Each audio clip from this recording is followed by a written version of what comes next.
entry-level questions that you have to get right. And then the other 50 are plus or minus. But if you get into a bad area where you're bad in an area, it will continue to hammer you on that until it basically will fail you out. So it's not a big curve. No.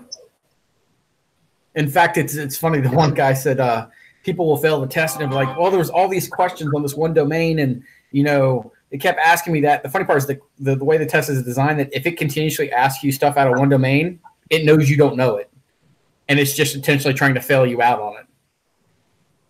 And every single person who wrote a review of the test, even from this class, is like, at the end of the class, I felt like I was demoralized. Half the people quit in the middle, just like, fuck this, I'm out. It's oh god, it's crazy. What's up, Reaper? What's up, Kush? Let me get on the YouTube, the UbeTube. Kush, if you're around, I'm going to come and try and see you, not this weekend, but the weekend after. We'll go flying if weather permitting. Nice. Jeremy's trying to stir this thing up right away. What'd he do? Trump 2020. Yeah, he is trying to get some reaction, ain't he?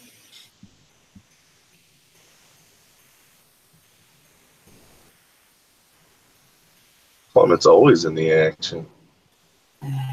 Yeah, but not all up in our action. Makes me cry.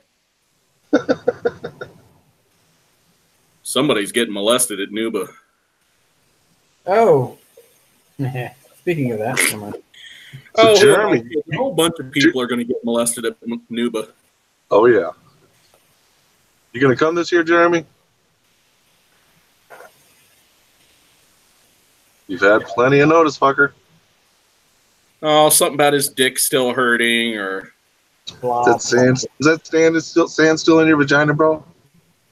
I'm gonna send him some pipe cleaners, compliments of the noob tube. Hey, come to the Eastern Shore and get some more sand in his vajayjay. There's lots of beer. Oh God, what was that? Oh man. Did I send this one to you? Here, hold on a sec. Where did it go? Fuck. I don't know if I sent this one. Mike's watching print dry. Oh yeah, that's so much better than Hump Day Live. I know, right? Where the hell did it go? Your son can work for his own damn truck. Yeah, right? I make all my... I got a phone call from Brandy yesterday. I was just lecturing. So, we bought Kim a car. We got her a 2008 or 2009 Jetta. And like all things, like all first cars, it wasn't perfect, right? So it had enough tires considering that she drives 3 miles to school and 3 miles back, and that's it. But, within 15, 20,000 miles, it was going to need tires. I knew it was going to need brakes fairly soon. So she starts, oh, my brakes sound terrible. I'm going to die. The tab is barely making, contact with the rotor. And it's going, wee, wee, wee, wee. And she's like, oh, I don't want to die. So I'm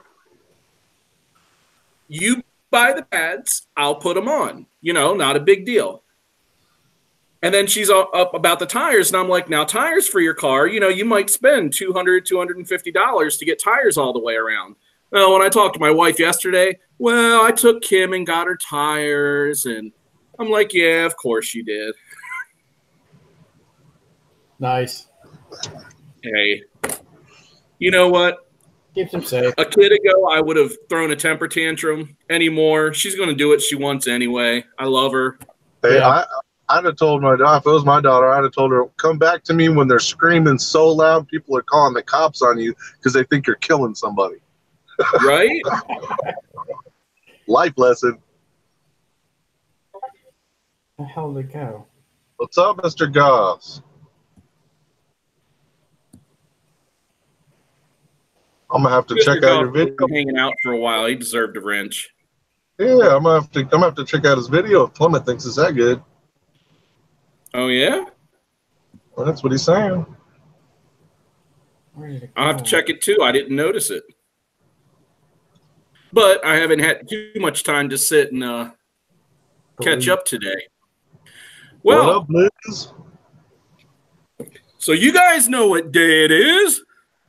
Hump day, bitches! What day is it?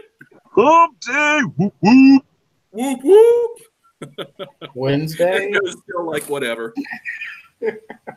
He's like, what if the people in the next room hear me? And of course, I'm betting on the fact that the people next door, down the hall, and across the hall all hear me. Nah, Joe's just scared that his wife's gonna take his internet away again. Well, Joe's taking a play out of Josh's book this week, and he's traveling, so she's not there. She's not here. Oh.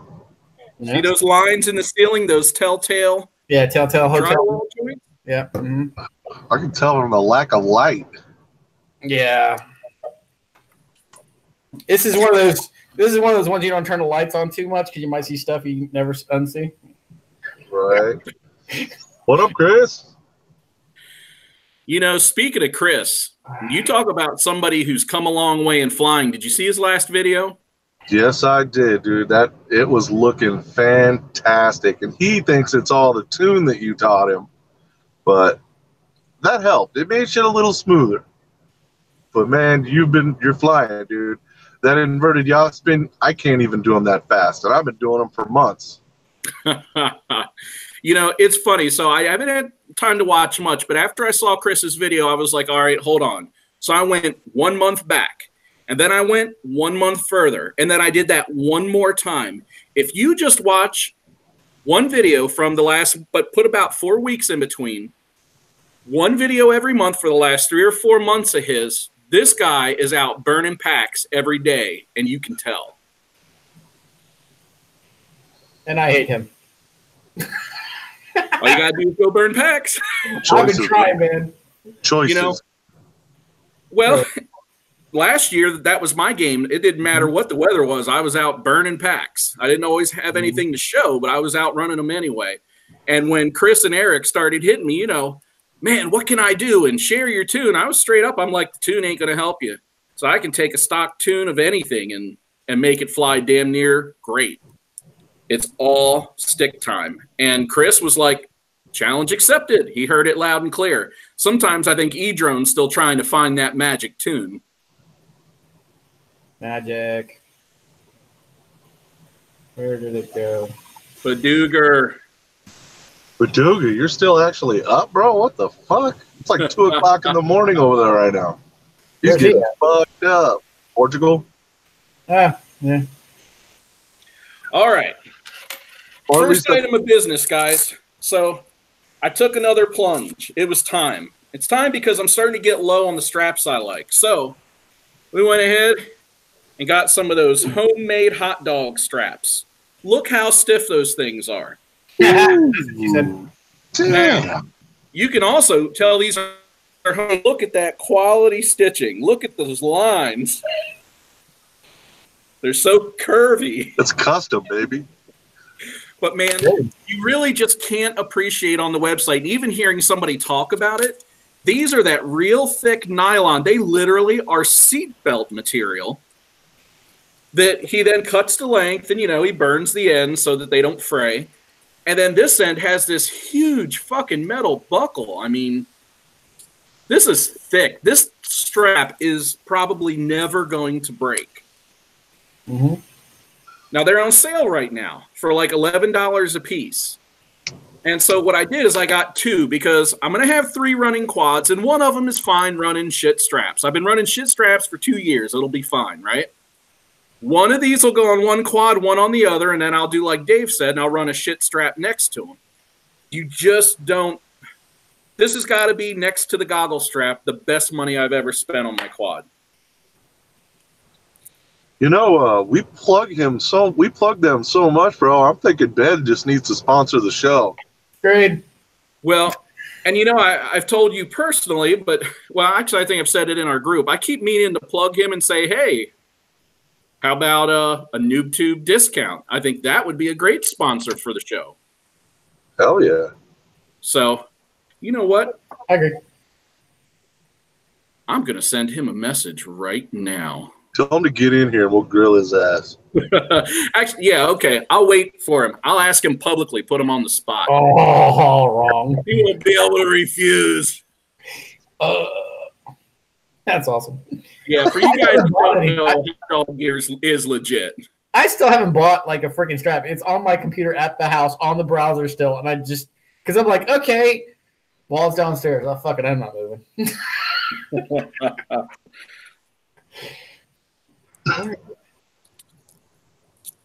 God damn it! Did I send you the Joseph? Did I send you the video of? I'm trying to find this video that I was trying to. I wasn't sure if I sent it to you of the guy driving down the highway on the motorcycle and his buddy turned him into a unicorn. Oh my God, that was great. Did I send that to you? I was trying to. Yeah. Okay. All right. I didn't send it to Chuck. I should probably find it and send it to Chuck if I can find it. Are you sure? Yeah. That's right up your alley. Yeah, as far as you guys talking about the price, I get it. And I know that Race Day Quads has, now theirs is not the vinyl, theirs is Kevlar, so it's a little bit lighter weight. It does have the grippy side, which I'm not a huge fan of because it ends up peeling off. But theirs is Kevlar and Kevlar stitched.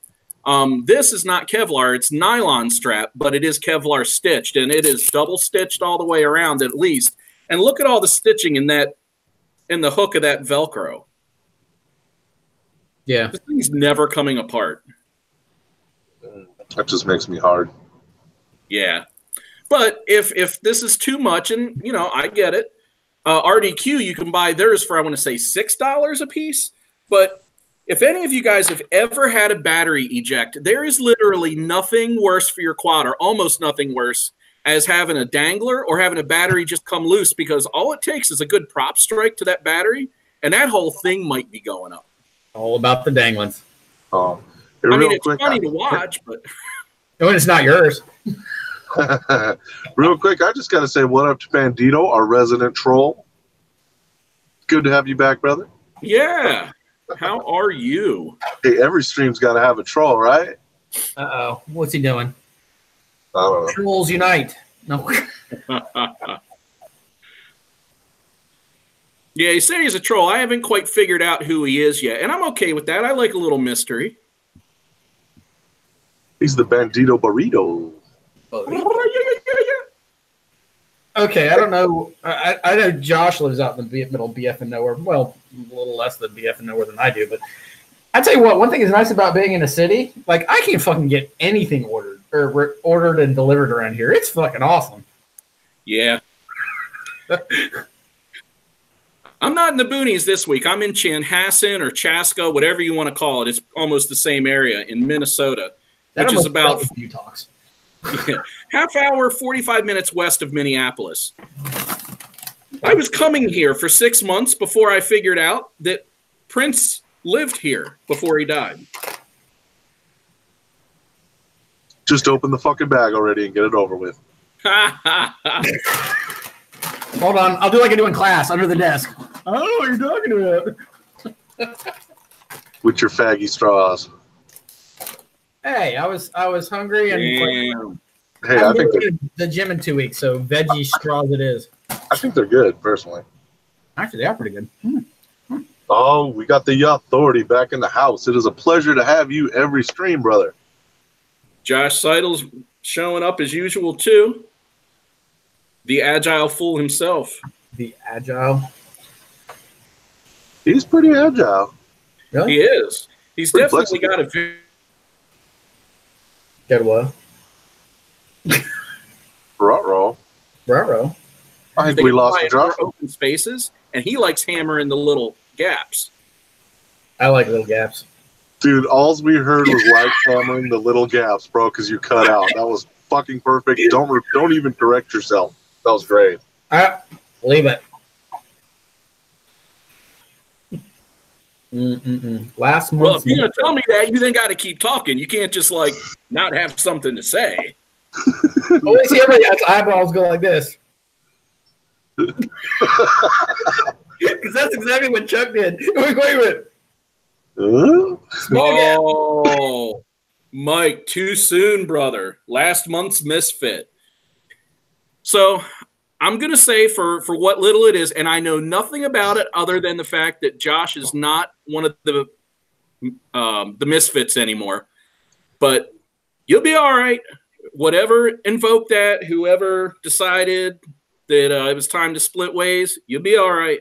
Okay, I'm lost. Yeah, whatever, dude. Agile, you'll always be a noob, brother. So, Joe, one of the things, if you were to spend any time on YouTube or Facebook in the FPV world, yeah, there are these little groups running around. So, you know, whether you realize it or not, you're part of one of those groups. Oh, fuck. Yep, you done fuckered up.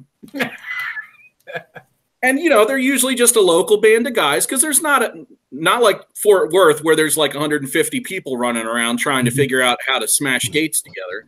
Yeah, right. You know, in most areas, you get just 2, 3, 5 guys that get into it, and they start palling around, and before you know it, they got a name, just like a bike gang. Ah. Yeah, and unfortunately, I'm mobile, so there is no 4 or 5 guys in one spot. Yeah, my crew's all across the nation. Well, you know what? Chris and Eric kind of coined our group. So one day they were talking about something, and somebody threw out there the 3 amigos. Now, the only problem with the 3 amigos is that there's more than 3 of us. So then they've started just calling the group the Amigos. So cheesy name, but lovingly coined. It's up there with Donut Bros. Okay, well, that's better than Donut Hose, I guess. We can go with that. We can go with that too. You know what a powdered donut is, right? Oh, tell me, baby. Come on, we're only like 10, 15 minutes into the stream, bro. We can't just fuck it all up. Okay, I'll back it off. Cheesy poofs. I'm not using cheesy poofs. These are veggie straws, people. These are, I don't know what the fuck they are. I just picked them up because they looked interesting.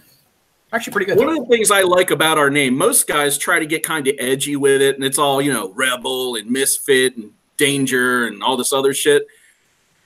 Me and Chuck are almost as gay as it gets, and then you throw the Amigos out there, and it sounds like a comedy routine. It's like the Sinbad of the FPV world. I'm down with it. Yeah, Joe trying to be healthy. That is pretty funny. Dude, I haven't been able to work out in like 2 weeks. I actually went and ran in between like our break for our class. I literally went to the gym, like ran on the treadmill, came back all sweaty. They're like, everyone like, don't go outside. And then just sat down and said nothing else. I haven't been able to work out in like 40 years. No, you're doing it well. Almost 41. Wow, we're the same age. Wait, when's your birthday? July. No, wait, I'm older than you, pussy. We figured that out a while ago, you old fuck. I'm all right being old. Josh is the baby. He's the baby. I'm the baby. That happens a lot. People usually think I'm older, though. The Butthole Bandits. Yes. Wow. That's Reaper's crew right there.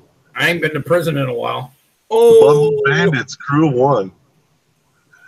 So, out of curiosity, you guys heard the news about Rotor Riot? I did. Funny you say that. Yeah, so for anybody, I'm sure everybody's keen to it, but Rotor Riot is now half owned by the owner of Race Day Quads, Tyler Brennan. Thank God. Thank God. Why do you say that? Because RDQ has the best customer service in the business. Now, personally, I've been shopping Rotor Riot for some time, and they've actually done me pretty good. But I'm not apparently the norm, from what I've heard. Yeah. No, what have you heard? I've heard some people have some issues, like big So issues. that their customer service is dog shit? I've heard the same, and I don't even order that much. Well, and I'm one of those guys that, you know, it always comes down to price in some way. And when you see them selling just regular T-motors with different branding, and you know it's a really, really small company, I'm talking for a long time, there was one whole employee. I don't know. I had to question, like, where it was going and how good it would be. And I know what he was trying to do, but You got to have more than that. What the heck? Yeah, I agree. The oh, there it goes. I use RDQ, and I mean, honestly, I've blown up ESCs, like brand new ESCs, wired them in, everything's good. Had one blow up on me. Literally sent him a photo, said, dude, just got this, just soldered it up. Of course, so they can see all the solders are well, solder points are good and everything else. Plugged it up and it fried. And the one dude replied, and I shit you not, his answer was, dude, I can smell that from here. I'll get you another one. And literally was out that day. So, I mean, I can't complain about their service for sure. Yeah, I've never had to use their customer service, but their shipments have always been prompt and well notified for me. So, Great. Not much more I can ask for. Night Train's got a hard-on for the Rotor Riot store. Right? I was going to – that's exactly where I was going.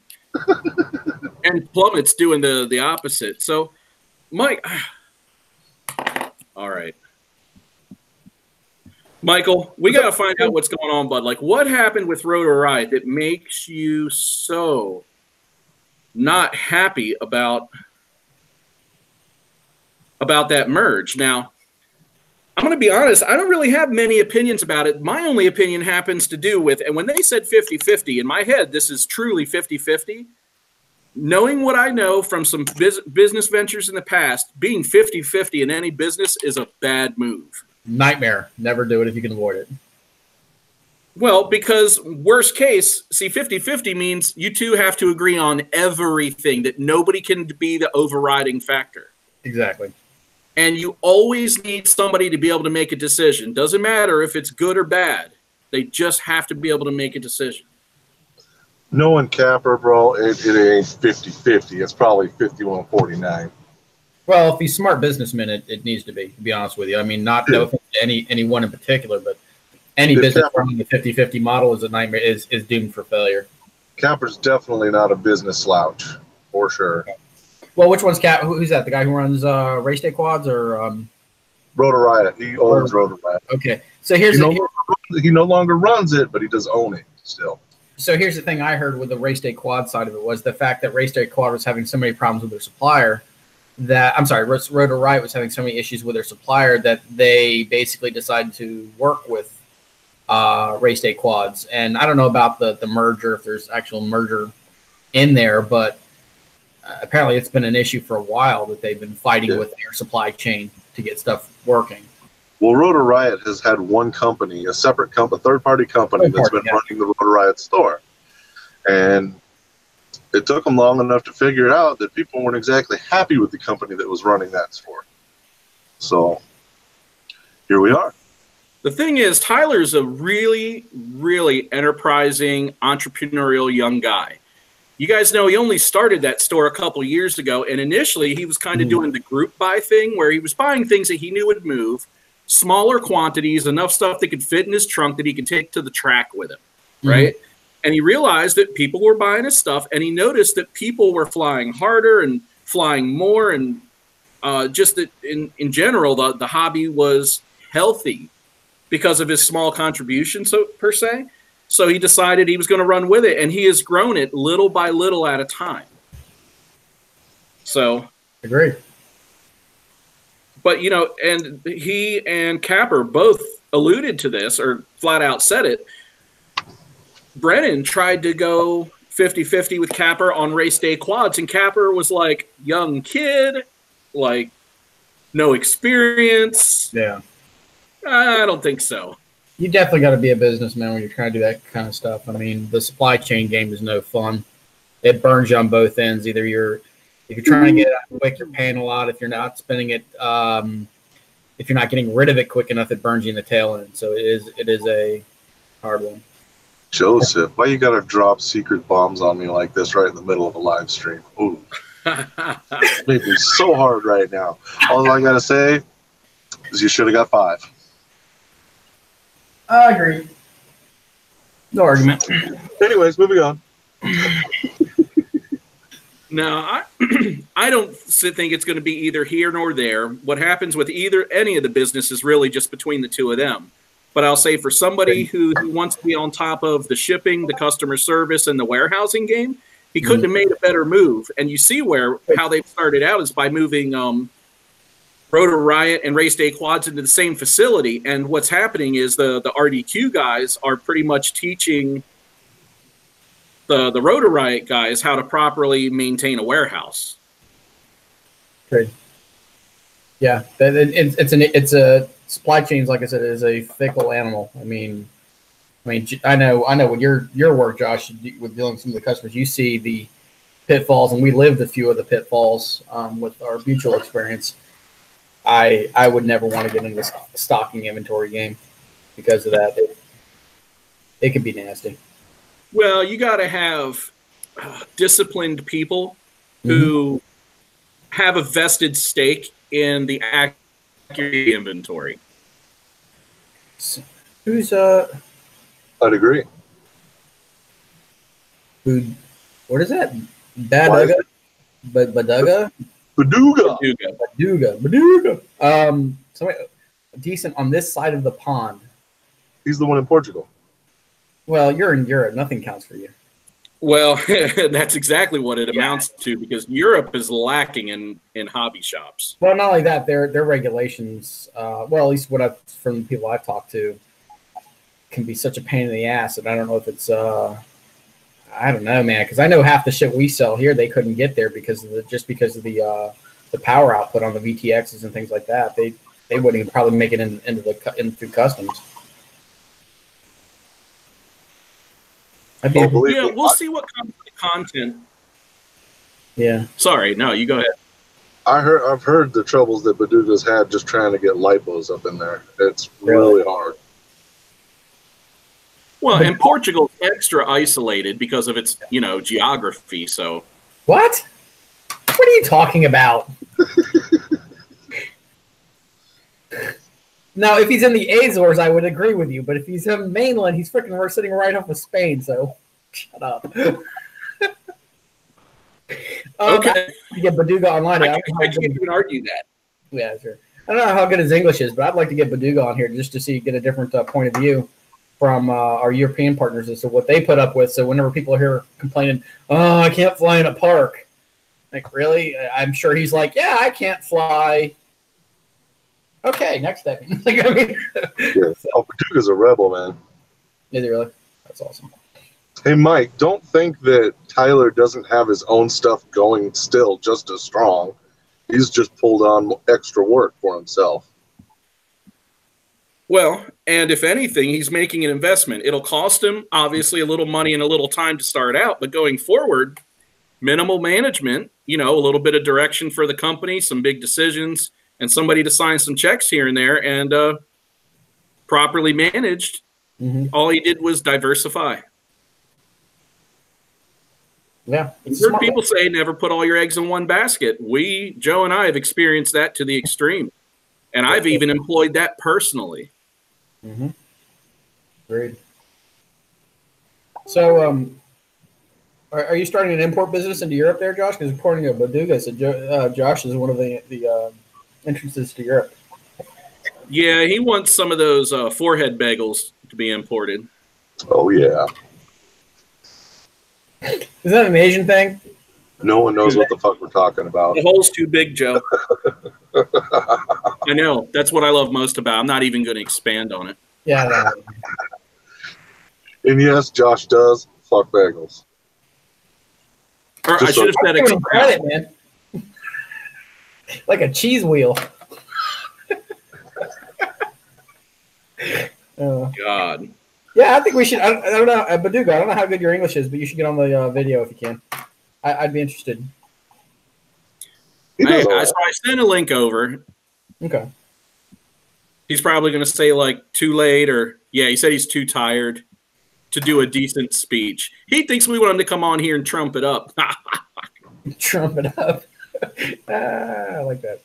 Golly day. Well, did you guys happen to notice a post on the FPVnoobtube talking about somebody being anxious for Hump Night? I did. I did. I saw something about that. That's the Twisted Goat. So you guys see Twisted Goat FPV in the chat. He actually literally made my day. That is the first time somebody has completely acknowledged out of the blue hump night, hump day, camel, whatever. Whoop whoop. Whoop whoop. Whoop, whoop. No, that was actually it was funny because I saw it too. I had just gotten out of class. I'm like, oh yeah, I forgot that's tonight. Sweet. So it was a different yay for me, to be honest with you. We knew you'd do that. There he is. It's got a hole. Anyway. All right. For you guys that aren't aware, as much as I love you guys being here, the FPV Freedom Coalition is something we haven't talked about too much lately. Initially, when they were kicking off, they were trying to get some activity, trying to get people involved, trying to get just traction.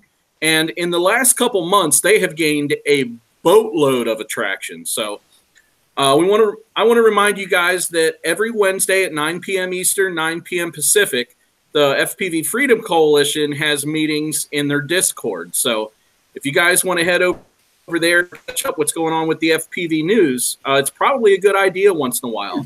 I would really like to have at least one of those guys on, if not maybe a pair of them or something sometime, to really just FPV Freedom Coalition it up in here and catch us up on everything that's going on. It's not like we don't know somebody that's in the top ranks or anything. Wink, wink. I know. Stymie's, I'm going to say integral to the whole thing. Oh, yeah. I dare say she's got a position running there. Nothing official yet in any capacity, but I see it coming. Oh, dude, they gave her a title and everything. It's the and everything I'm waiting for. Yeah. I'm totally lost. I don't know, but I'm down with Do the Goat. So keep your ears open to that. You guys are aware that there are things happening, but there's no official law yet. There's a lot of things that haven't been satisfied by the government or the FAA. So there's a lot of requirements that are still up in the air. But one of the recent ones is that a quad has to be identified. If it's in the air and it weighs more than 250 grams, it's supposed to have a serial number on it. So yeah, well, what you do with that is up to you. My quads are like women. They lie about their weight. I wrote the number 1 on it. It's a number.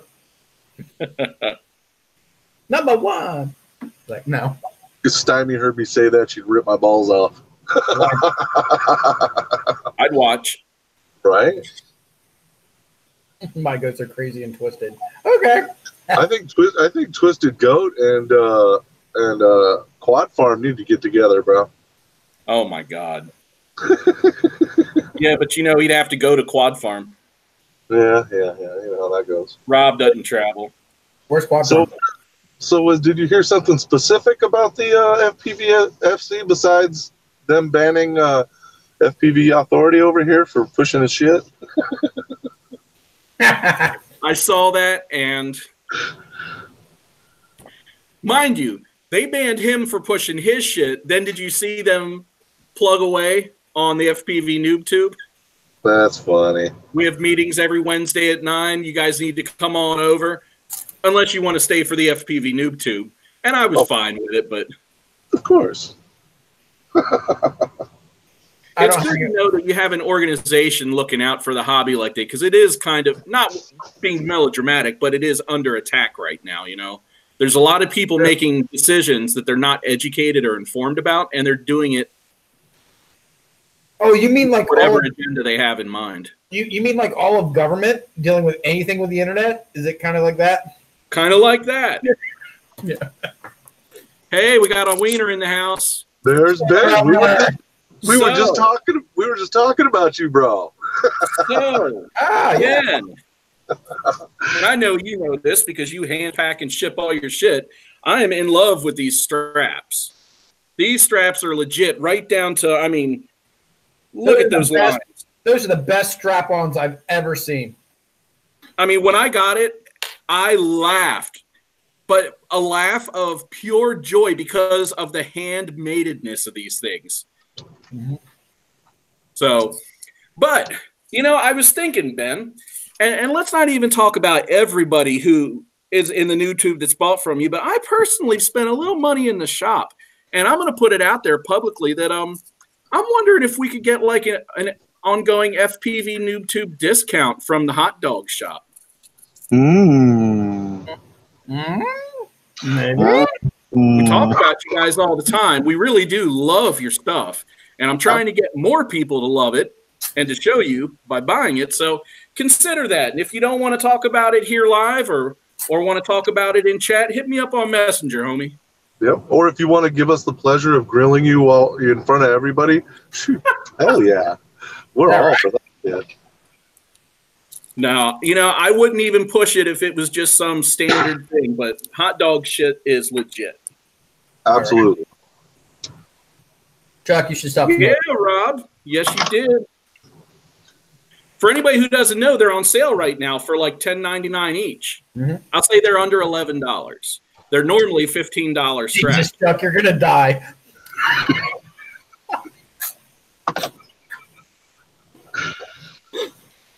Woo! Head rush. He's highlighted himself now. Good deal. I appreciate nothing more than even that response, Ben. I can't read that fast. No.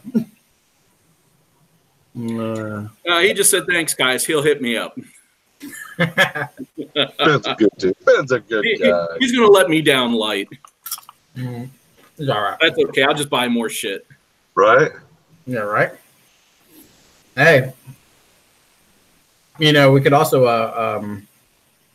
work out some prize stuff for Nubapalooza. Possibly.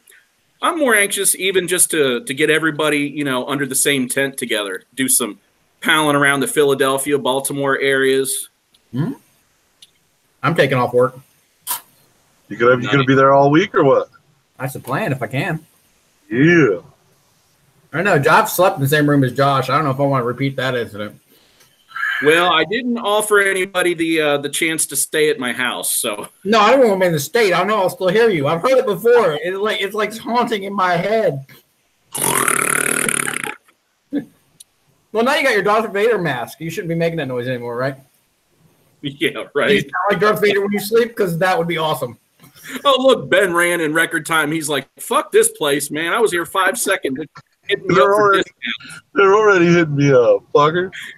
See you guys later. Peace the hell out. Oh, man.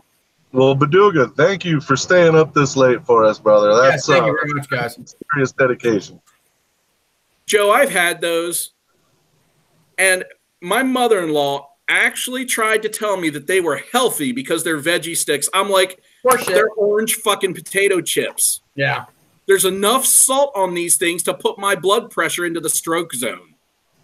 Oh, I like the stroke. Wait, that's totally different. Right? It's only 240 milligrams for 5 of them.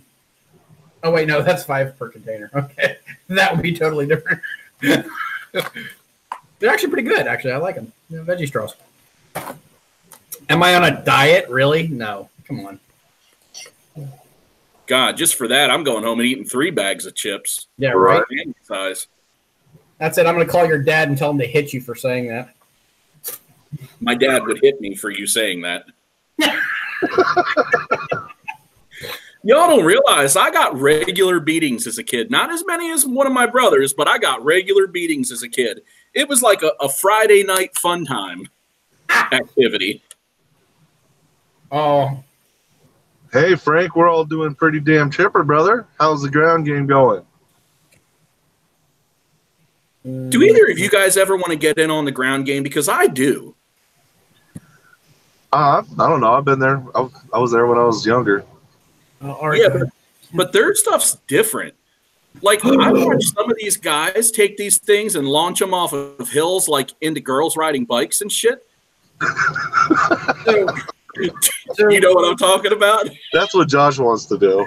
Sinister's apparently playing the NyQuil game. He's drinking NyQuil and trying to stay awake. Jesus Christ. Dude, NyQuil and try and pinch one off. It is the best game on the planet. It's a win-win. You're going to fall asleep or finish. Anyways, if you guys haven't seen Frank, his latest creation is his farm truck thing. What? Not the farm truck everybody's thinking of when I say that. Not the racing truck, but an actual lifted farm truck looking thing, dude. He's out four-wheeling in the snowbanks, dude. It looks really cool. Does it? I don't know if he's put videos out on the YouTube about it yet, on the YouTubes about it yet, but he threw a couple videos in the chat, you know. Are we talking about the tank? Yeah. Oh, okay. I'm sorry, I was busy watching bicycle videos today. Anything good going on in the unpowered bike front? Oh yeah, SRAM came out with a. I'm sorry, yeah. SRAM came out with a new crazy cassette, 12-speed rear, and one of the company came out with a 13x1 hydraulic shifting equipment. So, yeah, it means nothing to anybody else in here, but it's interesting. Like, I can appreciate the. I know what it means. I don't know if it's snake oil or if it has good stuff.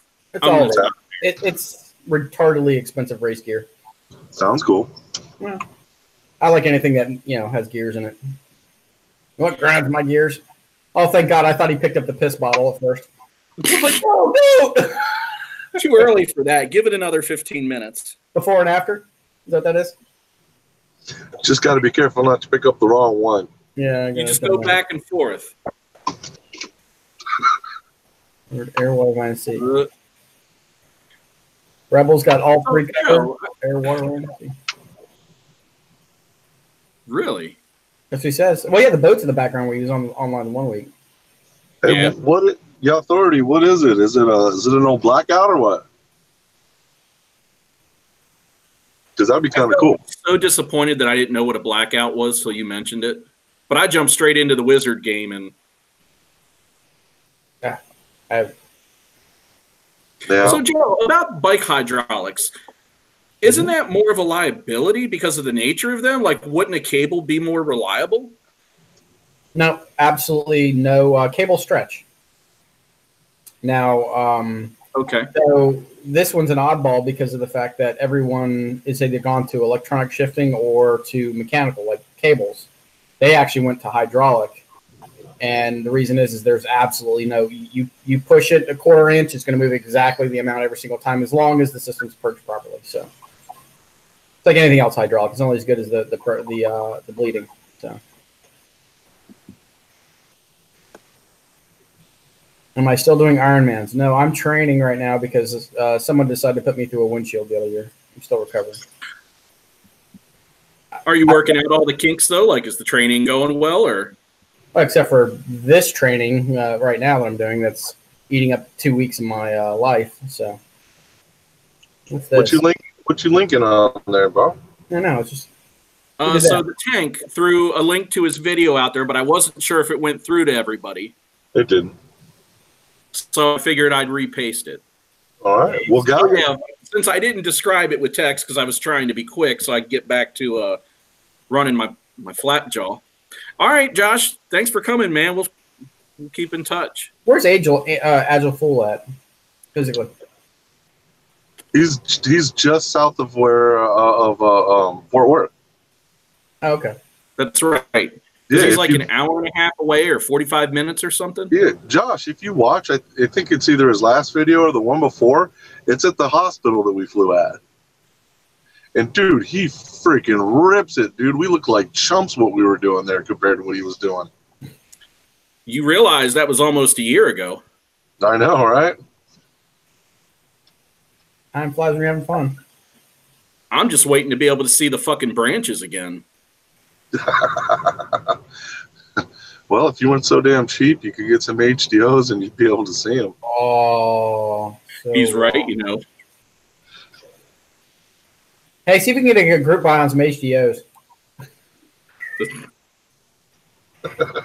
I have the HD3s. I like them. I can't complain, really. 8-second video. That's it, you guys. I only allow you to watch the first 7 seconds. You have to. If you don't like it, you get the 8 second for free. There you go. Oh, man. So I'm really enjoying Icky's videos. I'm glad dude's making content again. Right? I actually really liked his last one about the trick tutorial, you know, and that was actually pretty cool. Or flying tutorial, not really a trick per se, right? Yeah, it really wasn't trick. It was more about the flying, which a lot of people, you know, they underrate. They're more worried about the snap flips and rolls and do a loop. But if you can't fly nice and smooth, none of the rest of it really matters, which is pretty much what he was saying. Yeah. Well, in that whole jerking back and forth thing, I just can't fly like that. I don't know what I'm doing wrong on the sticks, but it just doesn't happen. Not on purpose, anyway. It's just, it's almost like I don't do it all the time. There are some people that they try too hard to do it per se. Like they make it a thing like, oh, I saw someone do this, I have to try to do it. The skating is something a lot of times I'll be flying straight, and just as I kind of bank around something, I just kind of ride that back, and then to correct it, I bank the other way, and you end up just kind of skating around a little bit.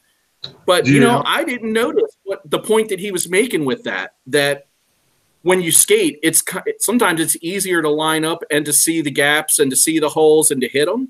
And I've noticed that only the last time I went out, but I didn't consciously notice it until he mentioned it, and I had to go back and watch my video again. Yeah, oh no, it's totally true. That's why I want to be able to do it. Because, you know, like you said, if you're coming in at a nice smooth arc, well, if your arc's off, you ain't making nothing. And you have to get that right from, you know, 100 feet back or more. If you're twitching like that and skating, it can be, you know, correction every 10 feet. Yeah. But and that's one of the keys to flying smoothly is to get out of the idea of those micro corrections. Basically, you stick a heading, whatever it is, and you hold it for a minimum, I'll say, of 3 seconds. Doesn't sound like long, but when you're behind the sticks, it's long enough for you to be able to consciously note the momentum and the vector that you're now taking, and to know that, okay, when I counter that, I'm going to be taking a different one. And it's all about just holding those lines as long as possible. And the trouble that I think I'm having with skating is what it looks like what they're doing is they're kicking their ass end out. And getting that almost robotic look. Not too much like you said before, but it looks a little robotic. And I kind of like that, actually. And I've just not been able to master it. Yeah, when you make those kind of skating, drifting movements, you kind of have to go more than you think you do. You don't want to make it a small movement. You really want to shift the whole quad. But it is a light coordinated turn, so you have to be yawing in it or it doesn't look right. Yeah, and it's like a quick to slow movement, right? Quick to slow, like that. If anything, yaw slightly harder than you roll. But I want you to think about it like dancing. This is almost going to sound cheesy, but when you do it, almost allow your body to kind of sway and go with the movement. And because you'll notice that you kind of slow down as you reach that turning point of your hip and kind of move the sticks with it. You're almost trying to mimic the plane that your hips are taking when you're doing that. Interesting take on it. I'll have to try that. Bonus points. Allow your body to kind of sway. I'm trying to get back on the stupid friggin' typing feed because it keeps knocking me off. People ask me questions and it's like, so. Yeah. Goddamn hotel wireless. Then I get to see Josh do the hip shimmy twice, so it was all work. And there's bonus points if you actually move like that while you're flying too, like old Nintendo's days. I know, right? You remember making Mario jump? You had to. Yeah, exactly. I always thought it was funny when people were like, we used to give people shit for doing that, and then there we sit under our goggles doing this. Look like a bunch of Stevie Wonder impersonators. Oh man, I'm pro. He is. I've witnessed it. It's fucking, it's fabulous. There's no other word for it. It's fabulous. And I own that shit. Some people try really hard. Like, they really put effort that they want to look cool standing there. So, man, they get that widespread power stance. So they got their feet, nice and shoulder width apart. And they are trying their damnedest to keep their chin locked into their shoulders so, like, their head isn't doing that. And me, I'm like, la, la, la. And when I stand there, my feet are all together, and I'm just like, whatever. Hey, Josh is in the baller suite, man. He got the jacuzzi in his room. What the fuck? Right. Yeah, did you see that? I know, right? I got the. That's just. I'm not a bath kind of guy, but I mean, Can you fit in that thing? you should have done the whole presentation, the whole video from in there, dude. That'd have been awesome, Josh. That's gold right there. Oh, that's gold. I love it. You should have done the whole video from there. This is going to end up shirt off in the bathtub. Yeah. I'd say move the camera closer, but I don't think we want to see that good. Fuck it. All right. Oh my god! Oh, I got to turn that heat down. I'm starting to sweat. Joe is getting Right in here. Yeah, gonna do it. Oh, wrong side. No, gotta go this side. All right. Fuck it. Hell yeah. Turn the light on, bro. Oh, we gonna take chat in the bathroom now? Yeah, damn right. Hell yeah! Are you just in a regular bathroom? Well, I'm in a hotel, so fuck it. There we go. Wait, going around. It's them old man noises. Sideways in the toilet. There we go. God, that's exhausting. Yeah, those some nice old man noises. Yeah, right? No, that's not going to work. Fuck it.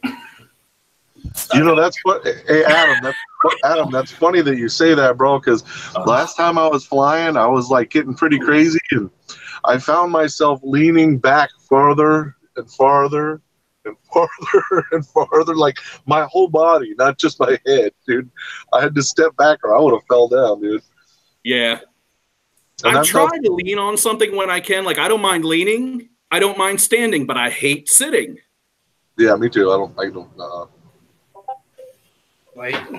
So I told somebody if I was going to fly in my truck again, I was going to stand up. Oh, wait. Damn, Chuck, you just ripped your game all to shreds. Right?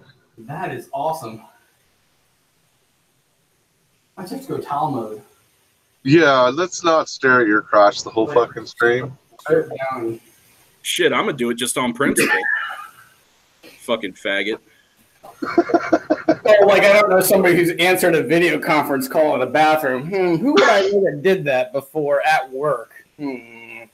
Well, you know, Plummet, and part of the reason that I don't sit, so when I first started flying, I was a big leaner. Like, I insisted on leaning on something because of my tendency to meander with, you know, my head, right? The Stevie Wonder, per se. But I've noticed that as time goes on, it is less and less. But because it involved me having to take a chair, I didn't do it because I was fucking lazy. I didn't want to have to walk back to the shed, get my chair, put it up, put it down, throw it in the truck. I just wanted to fly. This is my Josh impression. Yeah, man. Own that shit. Right. I just called to say I love you. Night Train's gonna have to burn this out of his head. That's you guys should know by now. That's like our goal with every show. By the end, you want to bleach your eyes out. Yeah, man. You'd be begging for the shit show when we're done.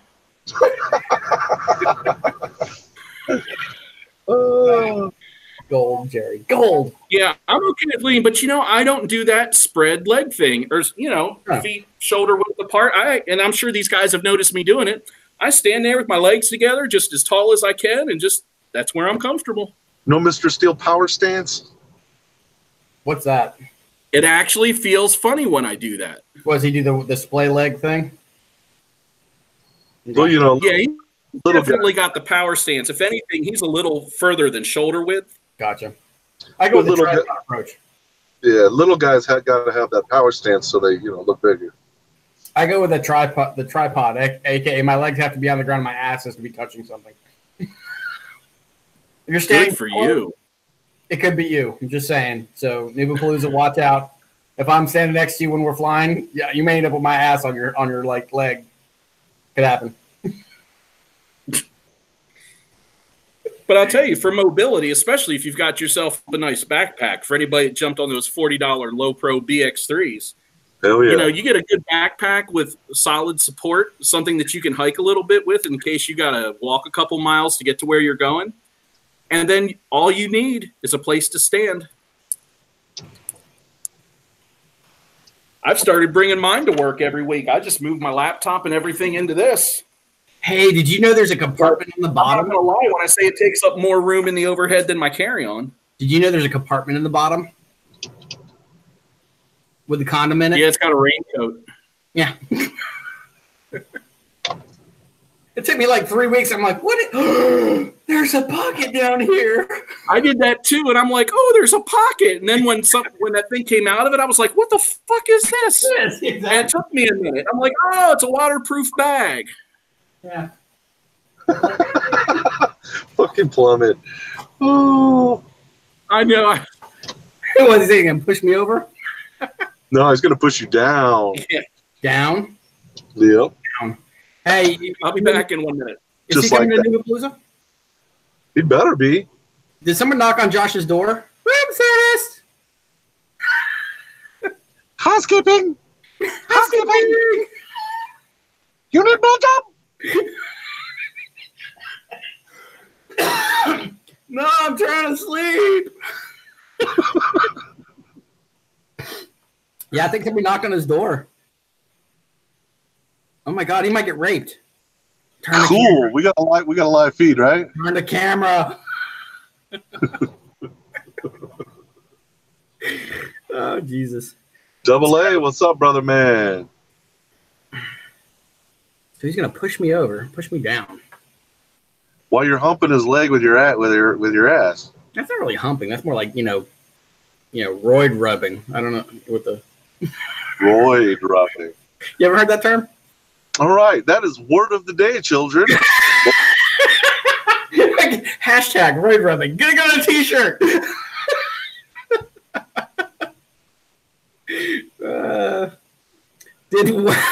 Where's Joe? Joe, did his wife kick him out? Well, it's probably deserved if she did, but no, she didn't. I'm training, not like home training, like like education training stuff. Yeah, his wife sent him to a ball stripping camp. A boot camp, yeah, exactly. He's getting re-educated to be a faithful, subservient husband. God, that'd be awesome. Wait, what? Jeff, I am in a truck. A semi.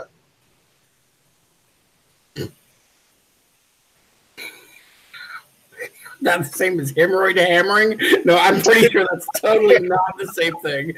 No. No. There's a little more force involved with the second one. Yeah, exactly. There's housekeeping. Housekeeping. All right, so Newpalooza. Chuck, are you bringing anybody?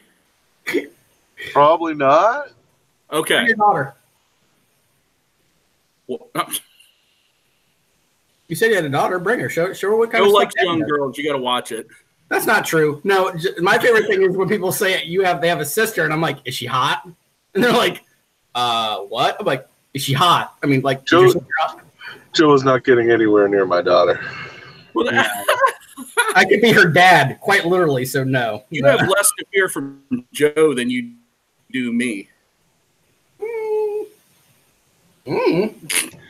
No, just looks like when you said that, it reminded me of that guy we used to work with. At one point, what did he say to somebody? Somebody said, "Oh, I have a daughter," and he's like, "Is she hot?" He was like, "She's 8." What's even worse is if he was like, "Question still stands." Yeah.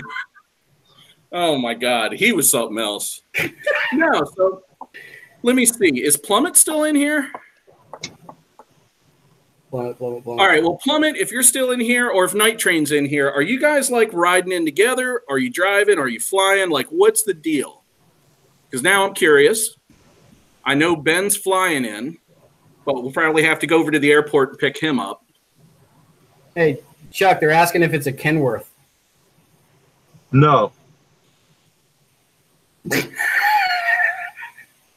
Monosyllabic answer. No. FPV Authority, you can talk about whatever you want in here, brother. No, I got a freight shaker. A what? A Freightliner, otherwise known as a freight shaker. Okay. Cool. A flatliner. Flatliner. Good deal, Aaron. Glad to hear. Everything arrived in good shape, I take it. Don't lie to me. I'll make it right if something arrived damaged. Sweet.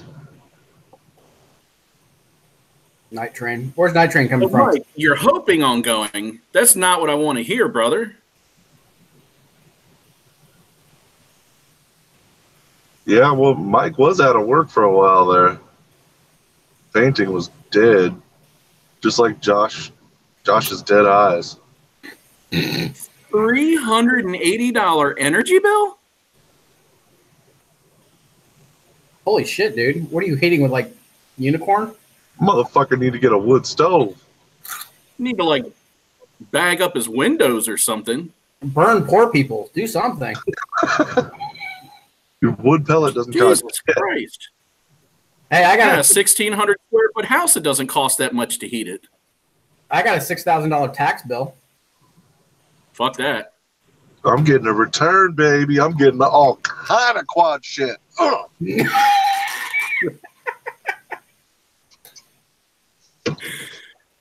We got a return, but it's going to family vacation. I ain't buying shit with it.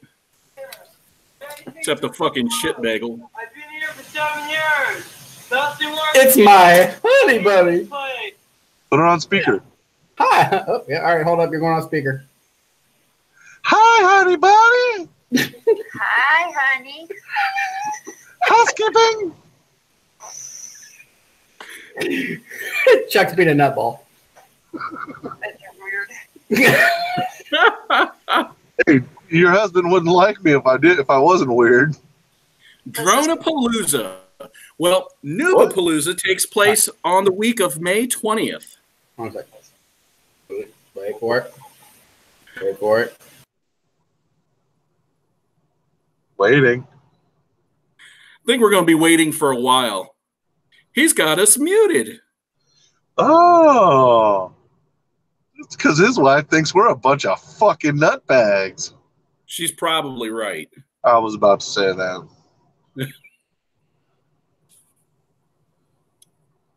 Hey, man, RC Fun wants the rest of the info, dog.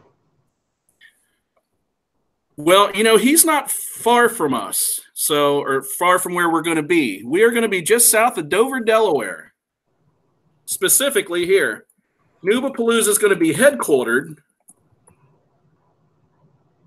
in Felton, Delaware. I'm going to send these guys some details of some local hotels and whatnot.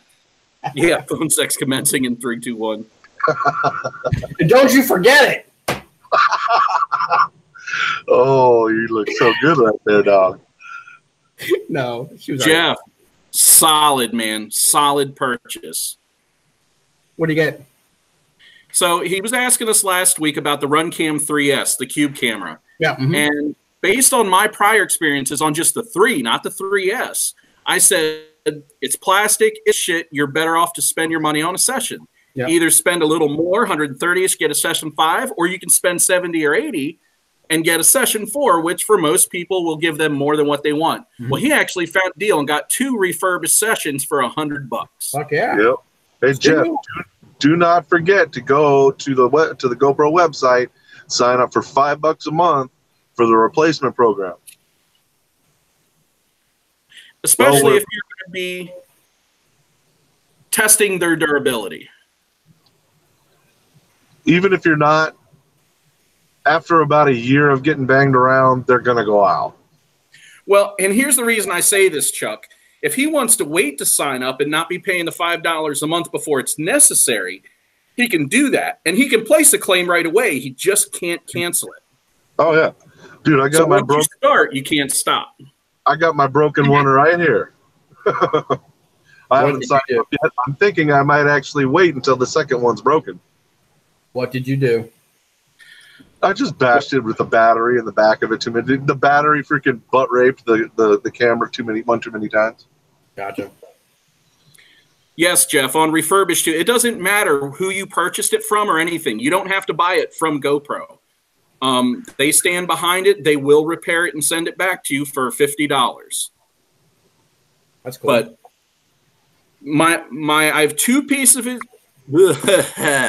I have two pieces of advice for a new session owner. The first is get a TPU mount, and I'm talking about something that wraps all the way around that thing. Okay? Side mount. That TPU is a lot more durable and stronger than people give it credit for because it's just soft enough to absorb a lot of impact, but stiff enough to not allow the camera to, bang itself up. The other thing is, if you go on Amazon, you can find session tempered glass screen protectors. Get those.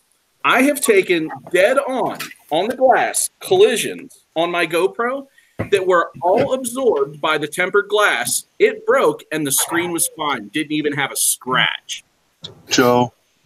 What? Is that Diet Mountain Dew? Damn right. You homosexual. You gotta watch his figure. I gotta watch my figure.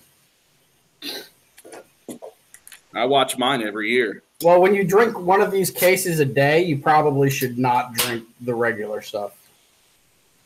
Bro, it's going to kill you one way or the other if you're drinking a case a day. I am fucking praying. I got a little bit of information for you. As far as liver damage goes, 2 sodas is equal to 1 beer. I'm a fucking alcoholic. Get over it. So you might as well just switch to beer, dude. You've never seen me drunk. Josh, you've seen me drunk? I don't remember if you've ever seen me drunk. Yes. Well, I've seen you pretty tipsy, but not drunk. What was that? We went out to dinner one night while we worked in Salisbury, and you were actually tipsy is not even the right word. You were buzzing pretty hard, but you weren't drunk. Okay. And if you think he talks a lot sober, Chatty fucking Kathy. I'm with Love My Drones. That shit is nasty, bro. Diet Dew. That's so fucking gross. Josh remembers. Honestly, I don't drink diet anything. If I want soda, but mind you, I don't drink that much soda. If I want soda, I'll just drink a regular. I gave it up. I switched to sugary coffee instead. See, wait, did you work when the DCMA was there? The old dude, Josh. Do you remember him? The old Marine Corps drill sergeant guy. Context. This dude drunk black coffee and smoked cigarettes all fucking day, and he had that, black coffee cigarette breath, and he would speak to you like this close away. And I cannot, to this day, if I try and drink coffee and the second it hits my palate, that's the first thing my brain goes to is close talking cigarette coffee smoker. I'd have licked his nose. He'd never do it again. Nah, he'd have probably beat your ass right there in the spot. He was a real rough sort of dude. But he never would have done it again. I'll take a beating to get rid of a close talker. I have put my finger on someone's forehead and then pushed them back and said, stay. But that's the closest I've ever done. Yeah, AA coffee breath, I agree. And to me, it gets stuck in my sinuses, so for hours, I can't get rid of it. So I can't do the coffee, and I need the caffeine. So, hey, look, Microsoft wants me to buy more shit. Fuck you. What? Why not? I know, right? Look, my pirated software is good enough for anybody. Fuck you. Huh. So, out of curiosity, did oh crap, and it's gone. Never mind. Oh, you're killing me. Finish your fucking sentences. It was starting, and the caffeine hadn't kicked in, so it kind of went goodbye. Hey, Joe, do you remember that one time when? Yeah, oh, I do. It was awesome, man. You should do it again. That time we went to that place, did that thing with that chick. She said something. What was that phrase you used to say, Josh, that used to fuck with people? The nonsensical means nothing phrase that you would start to say, and people were like, they just kind of walk away because their brain kind of imploded. Who therefore going to what? No. Has anyone ever been so far as decided to be for Ken has to do more like? Yeah. What was that last word? Do more like. Yes. It was hilarious because he'd say that and it like would be totally in the middle of a conversation and he'd say that and people would be like, you just sneak that shit in there and just throw it out and you can watch like everything internally starts catching on fire and people are like, the fuck? And Josh would end it like the intonation was just like it was like the end of a sentence and just sit there and stare at you like you're gonna. And like, you could really practice saying that shit too, so he had a flow. Yes, I can. That came from a 4chan thread. Okay, it was back in like 2004 or 2005, and somebody posted this nonsensical shit that turned into like an overnight shitstorm meme, and I couldn't get it out of my head. Every time I read the sentence, I would start laughing so hard I couldn't breathe. Because I can just imagine. Yeah. It was gold. It really was. Has anyone ever been so far as decided to be for can do more look like? Something like that. It was good. It was really, really good. I enjoyed it a lot. He can't do it when he's on the spot, but he could do it just out of the blue. Yeah. Well, this is the same guy who in a meeting, like when somebody repeated themselves like for the 8th time was like, really? Or was it, no, he said, again? And we turned to the conference room and like, Josh was like, oops. It was gold. Uh-oh, he's got his Terminator shades on. I'll be back. You want to ever Josh really to decide? Yeah, fuck, I can't even read it. Right? It's so messed up. My dyslexia doesn't even let me finish that sentence. It's just like, or has even decided to use even go want do. Oh fuck! I almost had it. Exactly. I got to 2. The second one. Conformal Jeff, water itself will not fry your quad. Actually, you could even put that thing down in salt water. And believe it or not, there's one rule when you put that thing down in water that will save your ass most of the time. Unplug it before you take it out. Funny thing? Really? Yeah, funny thing though, P will short it. I'm just saying. Don't do it. Minerals. Yes. Sure, I'm going to do it, man. Now, with that said, if you want to buy some conformal coating and coat your shit, it is a great insurance policy. Absolutely. I'm not saying it doesn't make a difference. I'm just saying it's not necessary like some people think it is. So looking at Chuck's, I saw the photo Chuck posted of his shit, man. That stuff looks like it's glazed on there. I was kind of impressed. I was like, wow, that's pretty freaking cool. Hell yeah. Well, you know, every single time I've moved those ESCs around a lot to different frames and stuff, and every time I just coat the whole thing again. Yeah. So I mean, now it's got like a freaking like a 1/32 inch fucking coating on there. So out of curiosity, I was wondering about that because I was looking at that and I was wondering to myself if there's an issue with heat dissipation at that point. I've not had a problem. You know, I got a couple of friends that are old. Some guys from IEEE. I wouldn't get up with them and find out what the effect of conformal coating is on heat dissipation. Well, actually, I can sort of tell you right now is when conformal coating gets hot, it gets sticky again. Mm-hmm. And it transfers that heat really well. The heat goes through it very easily, and it goes right into the carbon. So interesting. And one thing I don't do is I don't put shrink wrap on my ESCs. Really? No, I don't. If anything, I just put Lexan. I have the stuff to make it now, but I have Lexan covers. Bash guards, basically. Yeah. They're clear Lexan covers, dude. It looks fucking hell. Especially for KISS, because, you know, one of KISS's trademark things are its LEDs. Yeah. Like the flight controller, the PDB, all the ESCs, they have multiple LEDs on them. And so that Lexan cover is super sexy because it lets all that shine right on through. Yeah.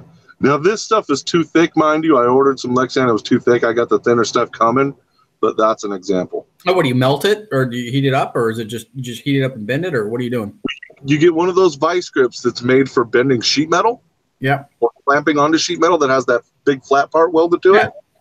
And then you use your heat gun and just get it hot, fold it, and if you get the temperature right, there won't be any stress marks or air bubbles in it or anything, and it just looks absolutely fucking beautiful. Huh, interesting. And like what Josh is saying, there's crazy bright LEDs on KISS stuff, so it looks really good. And dude, it's bulletproof, straight up. Cool. That's the deal, is because it's so strong and light, it's ideal for ESC protectors. All those guys out there making TPU ESC protectors and shit. That's bullshit. So how does it do with fire? Somebody in chat here, Double A, actually, he uses like shit from old CD cases. Oh yeah. Or he's also used straight up Coke bottles. What? Oh yeah. Okay. Coke bottles. Plastic. Okay.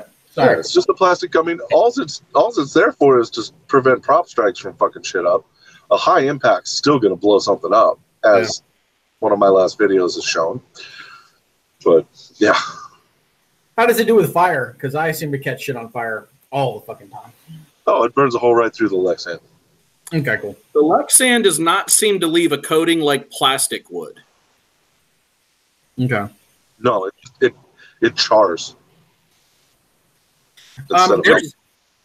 Somebody asked a question, or RC Fun is asking about standoffs and screws. I ordered some from Gray State Quads and Get FPV that you can order standoffs and all kinds of stuff. Right. Yeah, as far as the screws go, just make sure you get hardened steel. Aluminum. Fuck you and your aluminum pussy faggotry. Titanium. Be a mirror man. I've done titanium, and if you're worried about racing and weight, go with titanium, but titanium's going to break way before steel. Yeah. Agreed. Can't really see Josh. It on this. All right. Well, so I was going to tell him, I'll send him a link. Actually, let me get the link. So there's two things to deal with standoffs. The first is, personally, I would recommend you don't use nylon standoffs because they're going to break, and you're going to be replacing them all the fucking time. It's a real pain in the ass to have to take your quad apart to replace nylon standoffs every time you fly it. I prefer to use longer screws that go all the way up through the stack. And I use hardened steel screws. You would probably be just fine with aluminum. I was just being a pain in the ass and trying to make my, quad as fat as it could be. But I use long M3 hardened steel screws. I use those rubber gummies in between for spacers. And so if I'm putting stuff in my stack, I put a spacer, put a board, put a spacer, another board. And what I like about the gummies is you can compress them a little bit. And rather than being too loose and boards flopping around a little bit, they're held in there nice and tight, but they have a lot of give. Yeah. So I buy all that stuff off Amazon personally. At 507, you might actually know this already. You've been around for a while, but when you do your conformal, if you're smart, unlike me, you'll get a UV light and shine it across the board when you're done to see any spots that you had missed. And you'll be more likely to survive snow. It lights up like jizz. Yeah, seriously. Of course, mine has so much on it, you can just hold it out in the daylight and see that shit's purple. It's impressive. That's what she said. Personally, I don't use the light, but I always have a good desk lamp and I can see the glaze. And I fucking coat one side of it and then let it dry for 15, 20 minutes. And I'll put another coat on the same way, real thick and heavy. And then I flip it over and do the other side the same way.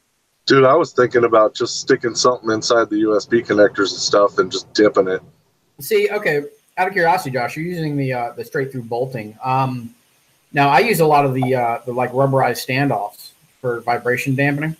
That's what I use. Yeah. The only reason I use the plastic is because, like in let's see here.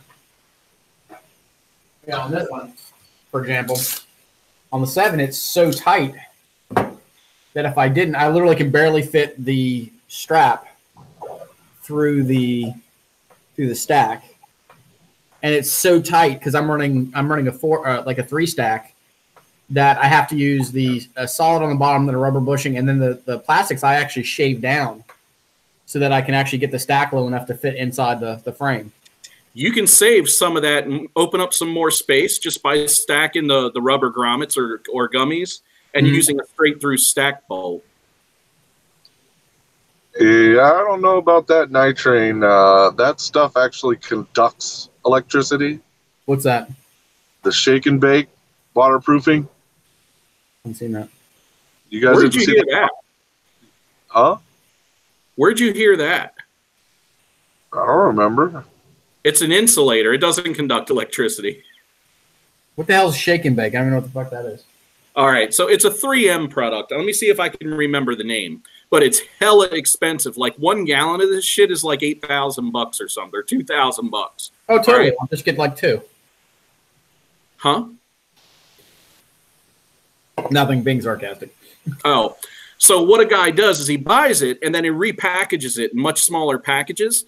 Now, here's the difference. Silicone conformal coating is a very durable insulator. And so if you get it inside of your connectors, chances are it doesn't rub off, right? You got to put something in there, a solvent, to break it down. This dry drone stuff, or shake and bake, whatever you want to call it, it's the same thing. What he tells you to do is to pour it in the bag it comes in. It's like a Ziploc bag. Put your electronics in and shake them up, and then take them out and let them dry. And then you can take the liquid that's left over and pour it back into the container and put the cap on. Now, the deal is, it being an insulator, it coats your connectors too. But after just plugging it in and pulling it out, it rubs off a couple times, which is actually one of the reasons I don't like it. I don't want it to come off with friction. Interesting. Because, you know, the little wires and things in there too. If you're like me, you leave a little extra. Even that thing running around rubbing, what? Could it possibly rub it off? I'm not going to find out for what it costs. Yeah, right. I'm actually going to do what Josh has told me that he does is once he has a quad and he knows it's set up the way he wants it set up, he'll plug the connectors in and coat them with conformal. I'm still too lazy. As well as the rest of the board. You know what? I'll tell you what, Chuck. I'll build your quads for you, and you can conformal coat mine because I hate extra work. Just don't do like I did and think that you're being slick and buy the aerosol conformal coating. No. Buy the use that for huffing. If you're going to use that, get a paper bag, right in there, attach it to your face, go that route. Because that shit will make you high for days. So what I end up doing now is taking a cap, spraying a bunch in there so I can paint it on, and then, you know, whee! Now I can see Josh like this. I'm gonna paint it. Gotta paint it. Totally missed in the a wall. well-ventilated room. You were just no fun. Jeff, if you get some in your connectors, chances are if you plug it in and unplug it, you know, half a dozen times or so, you'll rub it off. You also can use acetone, per se, to break it down. 3 invisible dicks. I think we lost Chuck.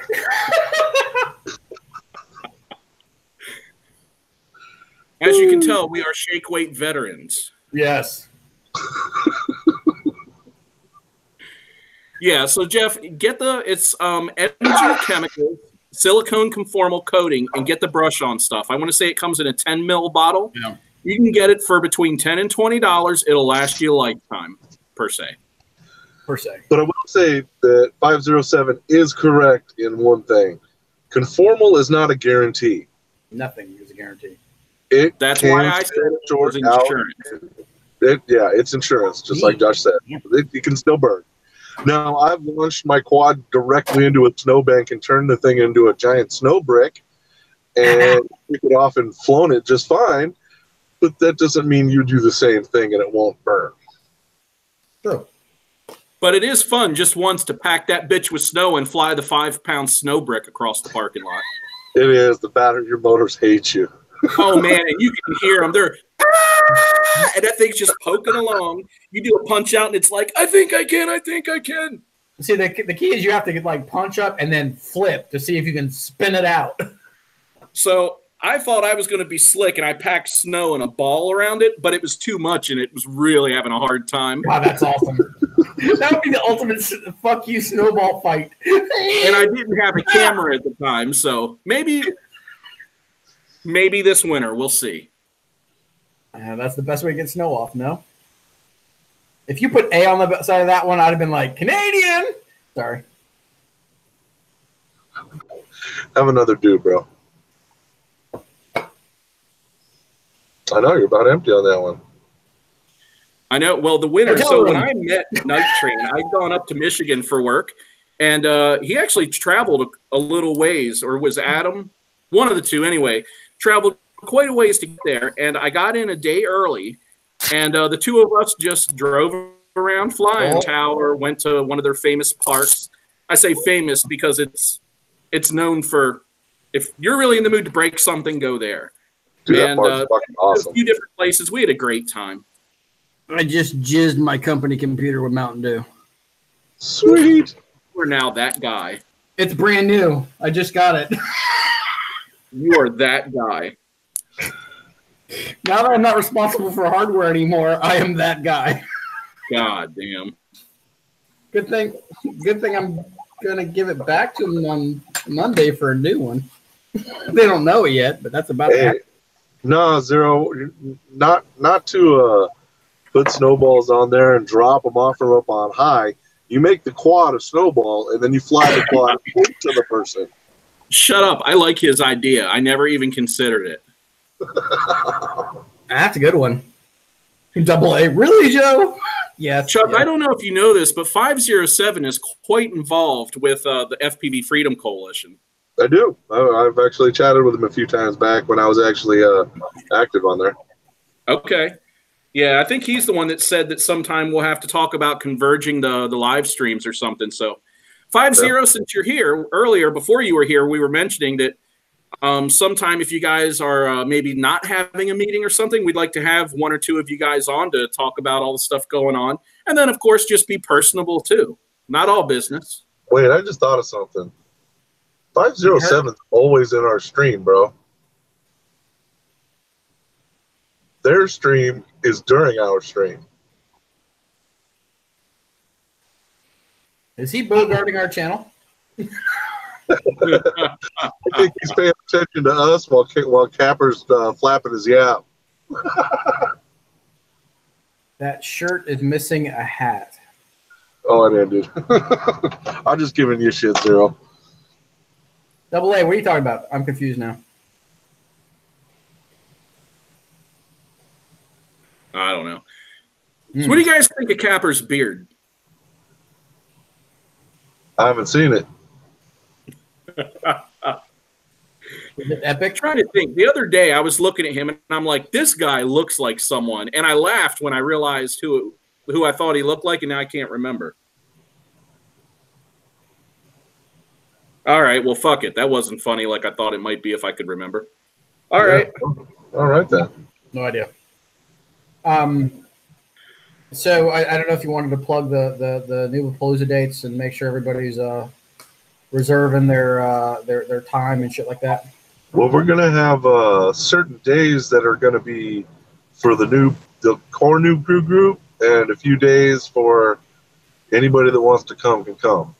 And as far as the dates goes, hell if I know. What's that, Josh? Well, I'm lining up an actual agenda. So what I want to do, there's going to be a couple days where we probably stay close to the area and don't necessarily venture too far, but there's going to be 2 or 3 days where we take, a short trip to get somewhere and spend the day ripping. Mm-hmm. So, like I said, we'll go to the beach one day, maybe ride the ferry over and back, depending on how much money, people bring with them. Not that we're going to need hundreds of dollars, but Christ, you got to come with some kind of slush fund, I'm not going to Rehoboth. I'm not riding any ferries. Huh. Dude, we'll you see. love the ferry. Hey. But yeah, we'll go to the boardwalk one day. So some of it's going to be flying oriented, obviously. Some of it's just going to be hangout oriented. And then we're going to eat at a couple of the, Eastern Shore type places.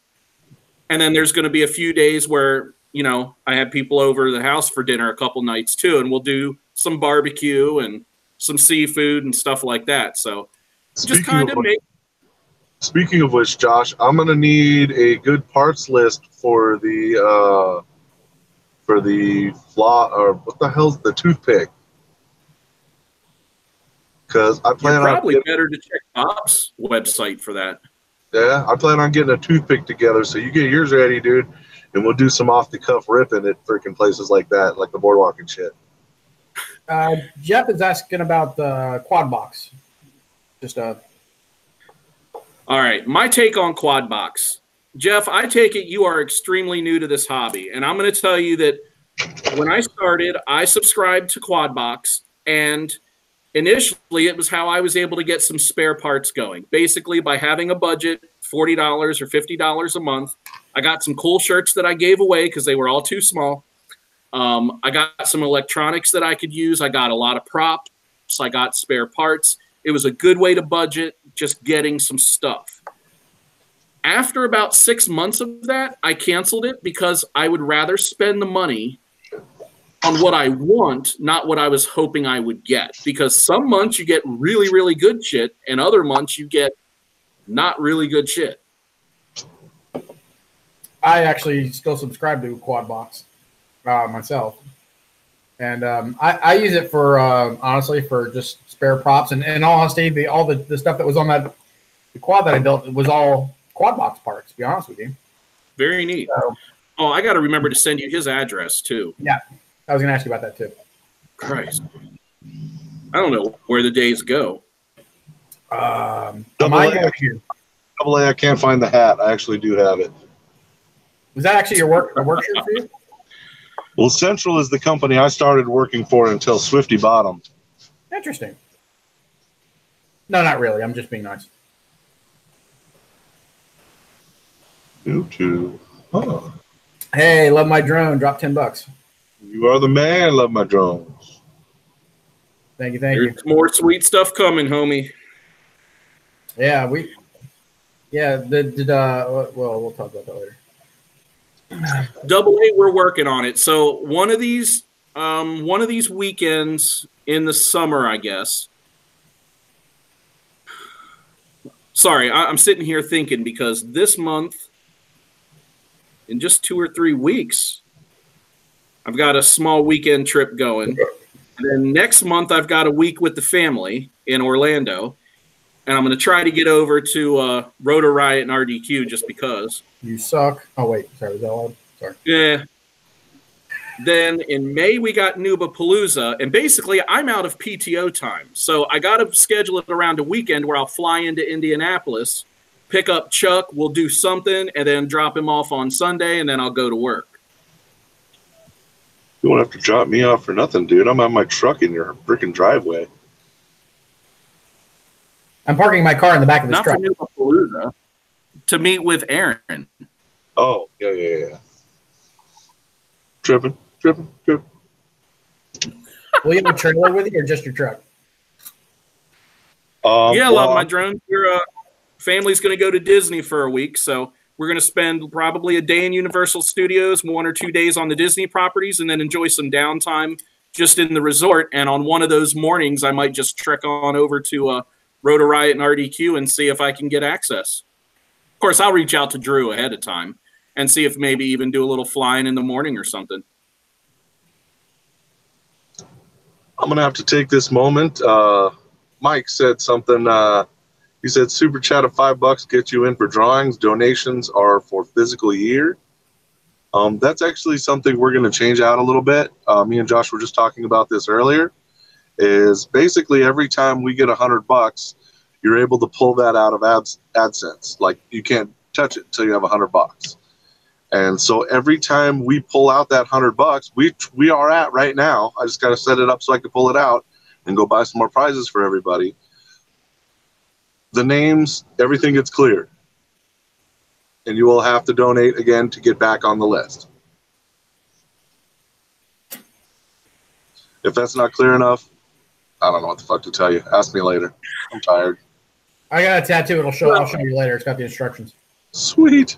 We're trying to keep it rotating. It's kind of, the idea was to make it like an HMO of prizes. If everybody donates a little bit, then the lucky ones win something. But we're not opening it up to everybody because it's not fair that the people that don't donate could win. So it's always between the donators. That's a good question. But it needs to replenish momentarily or from time to time as well, which is the thing we have to be careful of, because if we run out, no giveaways. Chuck and I are not, and Joe, any more than we have, are not personally funding giveaways. So you're almost trying to mimic the plane that your hips are taking when you're doing that. What the fuck, computer? Interesting take on it. I'll have to try that. All in the hips. It's all in the hips. All in the hips. My internet's broken. It's possessed by Josh doing the whatever the hell that was. Yeah, trying to explain the skating technique. Yeah. The first couple times I tried it, it just looked like I was half rolling around. It just looked stupid as hell. And then one day I was just kind of like doing this, and I noticed because I was actually doing that with my body. As I was doing that, I was moving the sticks too, and it looked real nice. And I was like, oh, I did it. Yeah. Damn, we needed that on film. It's there. Dun, dun, dun. Thank you, Plummet brother. Yes. Our consummate donator. I do want you guys to know, you don't owe us anything, but I do want to throw out there that we do subsidize a few dollars here and there, Chuck and Joe and I. Actually, Joe's been a huge contributor as well.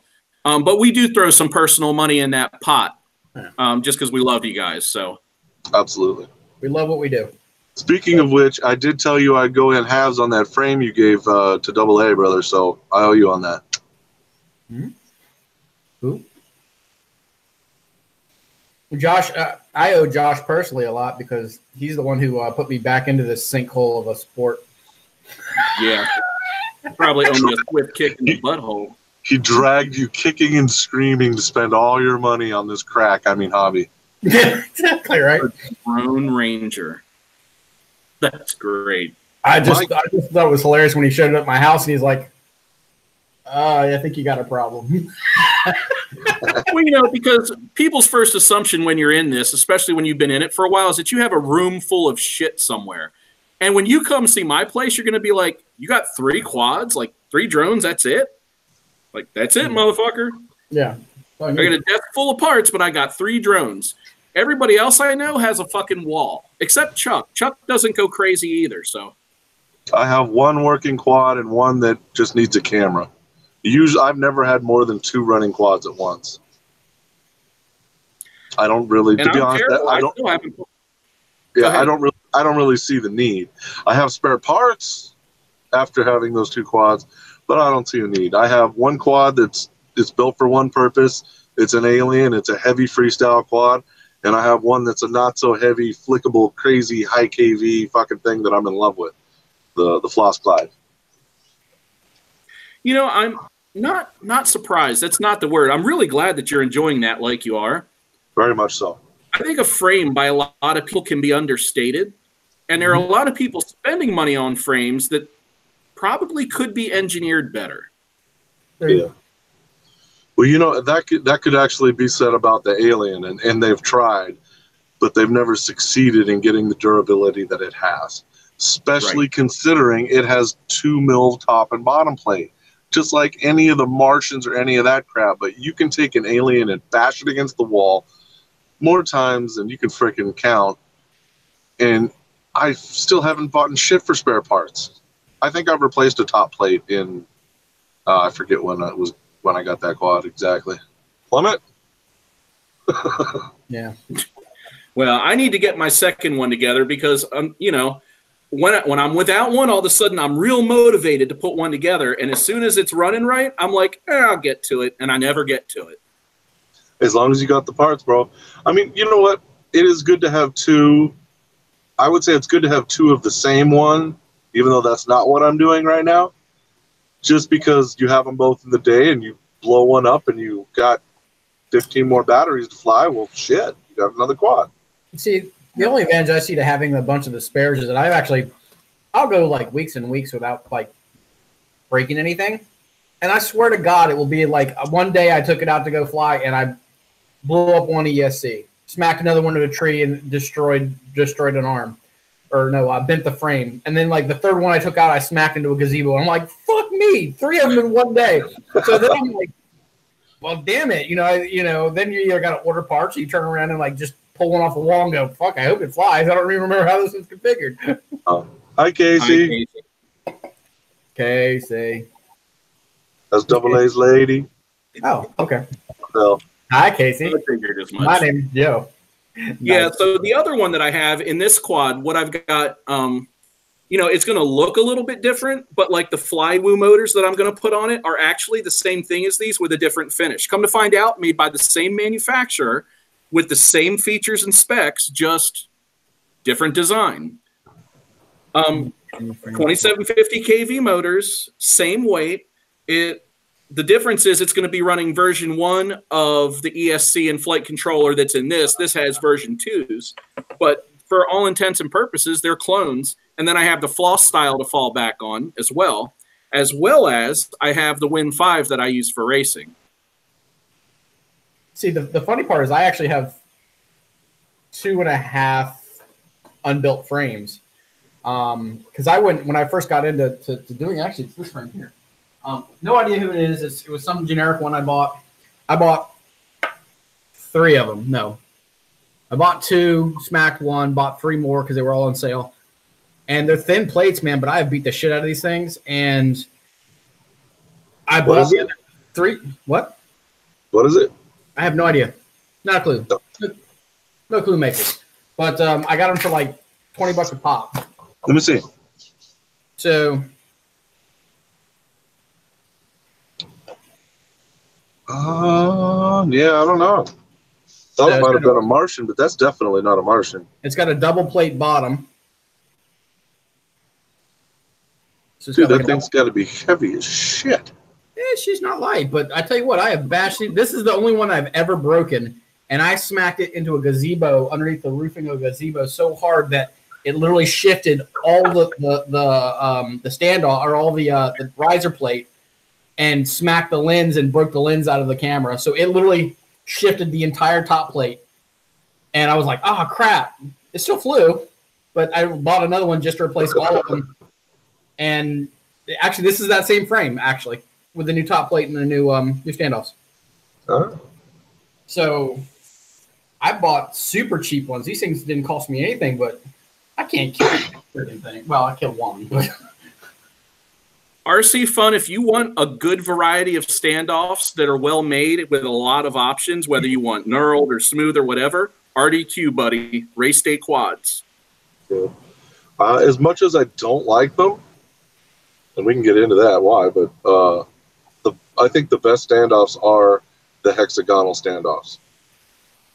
The shape gives it strength. The corners hold a little more material than the round ones. Yeah, so they're actually stronger. Now, they are a bitch to take off. The knurled ones are the easiest ones to deal with if you're taking your quad apart all the time. I figured the hexagonal would be the easiest. No. Because you can put a wrench on them. Well, you could if you had a wrench that size, which I don't, so fuck off. I specialize in small tools. Wait, that's not right. That's what she said. That's for you, Casey. Just saying. Woo! we specialize in small tools. Good deal of RC Fun. Yeah,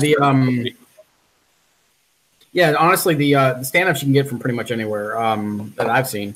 Those just can't. Well, believe it or not everybody has a good selection of standoffs, which is why I threw RDQ out there. You would be shocked at the hardware selection they have. Yeah, just know what size you need. Right, whether you're wanting 27 millimeter or 35 millimeter or 20 millimeter, all depending on how high you want your stack to be. Yep. See, and that's part of the reason why I had a problem with the 7-inch that I have over here is because I would prefer a 4-stack so I could put a 4-in-1 ESC, but the problem is that then I can't fit the camera mount. So Chuck's like, yeah, stack. What's wrong with you? Mine, I'm running 20 millimeter standoffs. But see, I've got everything spread throughout the quad from front to back, and then I run a micro cam. He's like, slammed. Yeah, well, unfortunately, slam Da, I'm da, in da, GoPros, da, so. da, da. Dun, dun. Boys, slam. Yeah, but I don't run GoPros, so that's a problem. I have to have that extra stack in there, otherwise I have to run separate ESCs. What? Buy a goddamn GoPro, you cheap ass. $25,000 bicycle, but he won't buy a goddamn GoPro. I have one. It's used for my sexy time machine. Wait, that's not right. It's the one that goes on his helmet. Is that a sexy time machine or is that a sexy time machine? You can pick the abbreviation you like and fill it in with your imagination. It's like Hardcore Henry, but sexier. I love that movie. Hey, I had to stop after about 20 minutes, like watching his arms go and listening to him grunt and shit. I was like, all right, I've had enough. That movie was great. It was definitely inventive. It's an interesting perspective. I don't know. I'm going to wait till you're talking. I'm ready. He's gonna have fun with this. I know this game. I've been involved with this one. I play it with my kids. My wife's the one that doesn't play very well. What the fuck is that? Oh, it's a strap. That was not what I thought it was when you first picked it up. Like, where the fuck did that come from? Oh, you're not right. Yeah, I know. Chainsaw. Yeah. Well, yeah. You have the wrench on the string, wrench on a rope. All right. Actually, seriously, Jeff, turtle mode. What do you say? Turtle mode, Jeff. Turtle mode. Doesn't always do the trick. True. 9 times out of 10, it does. Yes, it does. Now, with that said, it's obviously too fucking late for that. If you go to a hardware store, okay, what you want to do is get some clothesline rope. All right, nothing too heavy. And then get a couple really big nuts, right? And tie the nuts to the rope so that you got some good weight and hurl that thing over a branch. You can then grab both sides and shake it down. I've also heard people get a slingshot and some weights tied to some fishing line, and they tie the fishing line to said rope. And with the slingshot, you can get more accurate with where you place your shot. Actually, I've got a really good example of this. I've also heard of people using fishing poles. If you're an angler and you can place that lure just where you want it, fuck it. I agree. Because sometimes the props won't reverse. Well, you have your angle set for don't have your angle set for arming? That can be a problem. Yeah, but when you get your quad back, bro, because you will get it back, I have no doubt about that. Set up turtle mode, bro. It is a lifesaver. Yeah, it really is. Well, it says because sometimes the props won't reverse. The only time I've ever seen that is whenever you have the angle set, the max arm angle set wrong. I don't know anything about that. Josh, you know what I'm talking about, right? And we can't hear Josh. Anyways, also, bro. Oh, there you go. Sorry. I was going to say, you're going to have to say it again. I missed it. So you were saying that sometimes the props won't reverse. That's usually a setting in Betaflight where you don't have the angle set. So it's over a certain angle. You can't arm it when it's inversed. You know what I'm talking about? Yeah, the real trick to that is not to turn on your accelerometer, because what happens, and some people get this idea that they're going to train themselves that when they get in trouble, they're going to flip a switch and put it in angle mode and the quad's going to save itself. And to you guys, fuck you. Risk it all or go home. But seriously, it will teach you a lot learning how to fly the quad out of a crash. Also, having the accelerometer turned off means that safety angle doesn't come into play, and you will never have to worry about not being able to get turtle mode enabled. Yeah, you're talking about what's going on with AA right now? Well, no. Jeff is saying is I have turtle mode with one arm. Well, check this out. AA, he's got a quad, right? And I saw it when I was there last weekend.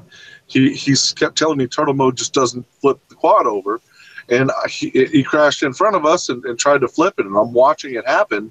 And turtle mode turns on. The props spin. He can control which motors, but they don't reverse rotation. Is he not D-shot? Maybe he's not. Is he in a protocol where he? No, D-shot. You wouldn't be able to. You can use turtle mode. Because you can't even turn on turtle mode if you don't have D-shot on. Yeah, exactly. Yeah, well, he can control which motors turns on, but they still spin as if you were flying normally. Wow. And I don't know how to help him with that, but you guys know more about that beta bullshit than I do. I'd check firmware update. Really? The latest version of beta flight would be my first check to make sure that it's not a weird buggy or a release candidate or something weird. I thought it sounded really odd. That is odd. Update PSC, so that was Joe's first thought. Yeah. Update PSCs. Yeah. I would agree. To me, it would be, I would think some sort of firmware issue. I just updated to the new BL Heli 32 for the new ESCs I threw on my 7-inch, and I had to go back to who is it that owns that BL Heli 32 configurator. Yeah, Double A, that's a fair point. You might want to make sure you're on at least version 16, if I'm not mistaken, or 16.3 or something of BL Heli. But it's something that's been supported for so long. Yeah, I'm amazed by that. Just turn your accelerometer off. A good test, actually, a good test to see if it's maybe something else is you can. Now you're gonna have to be very careful with this. Is to set it in 3D mode, and actually set the throttle to neutral, and then basically do an inverse. And if the motors don't backspin, you know that the quad is set for it. It should be reverse spinning those props. I fly an angle. Okay. No, I find an angle LOS. I don't know what that is. Angle mode in line of sight. That's probably smart. Yeah. I'm confused Every by now this. and then I think that I'll fly line of sight, and 3 seconds later I remember why I don't bother. Exactly. Yeah. Maybe he doesn't have goggles yet. I mean, I don't know. I don't know RC Fun, so I don't know what his rigs look like, but he's just getting started really with the quad like we fly. Gotcha. And okay, a lot of those guys come from the camera quad world where, they're used to being in stabilized mode and they don't have that stabilization shame like we do. Yeah. I agree. No, I understand that. A great way to put it. Stabilization shame. That's all it is. It's pride. It's because I'm like, stabilized mode? Never. Well, I mean, for me, if I tried to put it in angle or horizon or something like that, I would just crash. Well, I'm in the middle of testing that for special project number 1. I actually set this one up with angle mode, and I actually set one of my triple toggles to be in full acro or horizon, and then I have 2 different settings that have the max angle in order to test out the config. So when you go to test a new quad that you're really worried about how stable it is, of course you're going to start it in like training wheel mode where it can only do like 10% in any direction. That way, if anything goes wrong, it's not going to take off and crash. But and then of course you work your parameters back to full acro so that you go from very limited input control to now everything's worked out. That it can handle 30 degrees of forward without having an issue, and then you basically go full acro. Oh, good. So I can fly a special special project. Yeah, you can play. I'm gonna start calling it project number 131. So 131. All right. 131. I'm sure everybody's just absolutely sick of us talking about it. They're like, "Oh, who even fucking cares anymore?" That's all right. Okay. It's gonna be epic. Yeah, it's gonna be fun. So one time you would catch me riding bitch. Agreed. Yeah. With a smile. With a smile. Yeah, exactly. If I FPV, I have to sit down. I get wheezy. I know. Actually, I had the guy we used to work with got so queasy he couldn't even play video games. FPS is on online first-person shooters because he'd freaking threw in his trash can. I got another homeboy named Joe. He can't even watch my videos because it makes him sick. Yeah. That's not because they're shitty.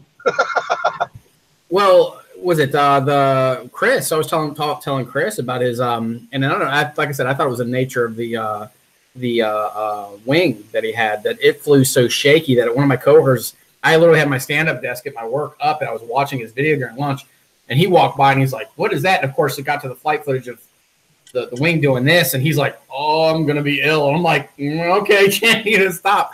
Because he couldn't take that. And I said, I know it's a byproduct of the wing and how light it is, or what it was. It's weird. Some people don't take it; they can't do it. Yeah. Didn't Crystal say she had an issue with it too?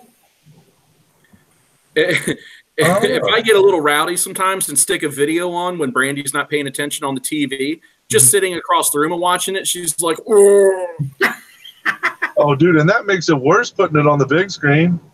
Way worse. You know it. So, who was it? RC Fun was the one that said he's going from camera drone to FPV. Yeah. Okay.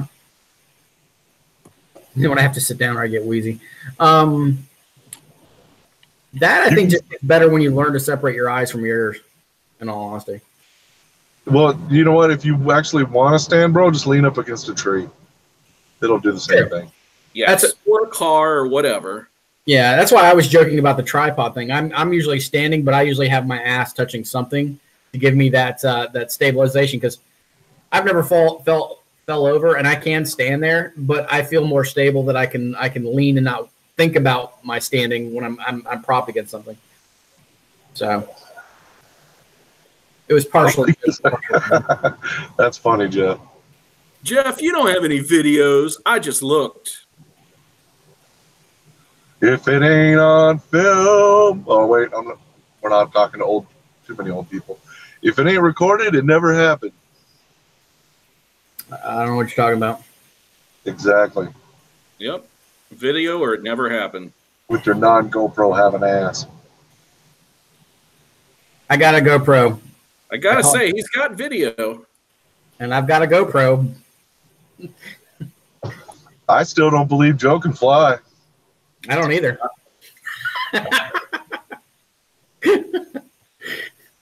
I always got in trouble here at the hotel I'm in right now because I took one off and down the hallway.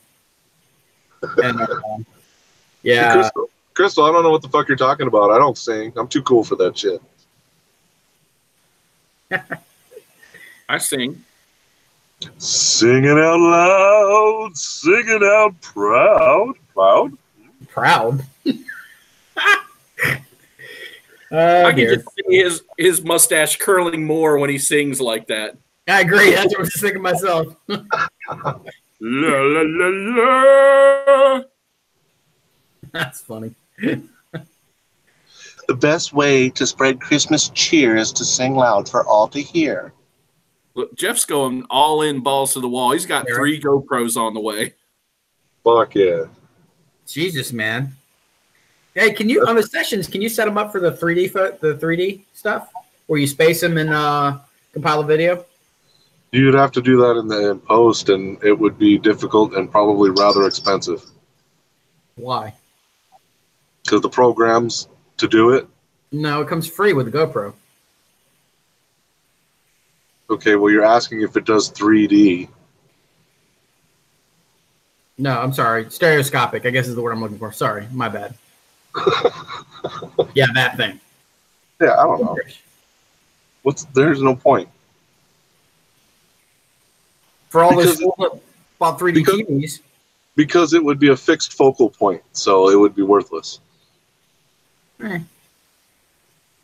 Unless you went the whole route and got servos, but then it's not really a freestyle quad anymore. No, then it's camera rig. Agreed.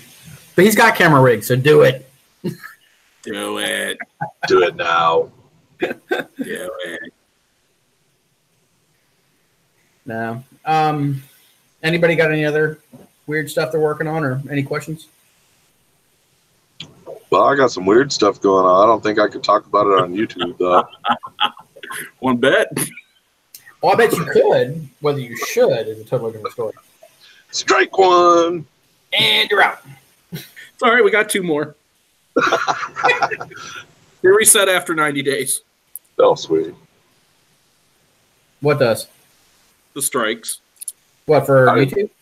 Like, yeah, if you get it 1 strike, and as long as you're good for 90 days, the strike gets wiped. Then next time you get a strike, you have 1 strike. Oh, I didn't know that. That's good. Now, if inside of 90 days you get a second strike, so the way it works is with the first strike, you get smacked on the wrist. Yeah. With the second strike, you get a 1 week. Hold on. Sorry. With the first strike, you get a 1 week suspension. With the second strike, you get a 2 week suspension. But you can only get a second strike if your first strike hasn't been expunged yet. And then if you get a third, then you get whacked. They basically shut your channel down. So what's the suspension mean? You can't post anymore? Yep, you are on a content posting suspension. And what do they give you strikes for? Nudity. Okay. Nudity. I'm pretty sure my ass has been on one of these streams somewhere before. Yeah, I've reported you, but nothing ever came to it. Oh, that's because I got a sweet ass, bro. Anybody who sees it's just like, whoa. Mesmerized by the tufts of hair everywhere. It's like so full of shit. Well, and that's a good point, Crystal. Those strikes are not related to copyright. We're talking about just general good use. Copyright is its own infringement. Wow. Wait. Somebody's wheelchair. I think deep might be the right word. I sit in a wheelchair when I fly and watch my nephew fly through my tunnels.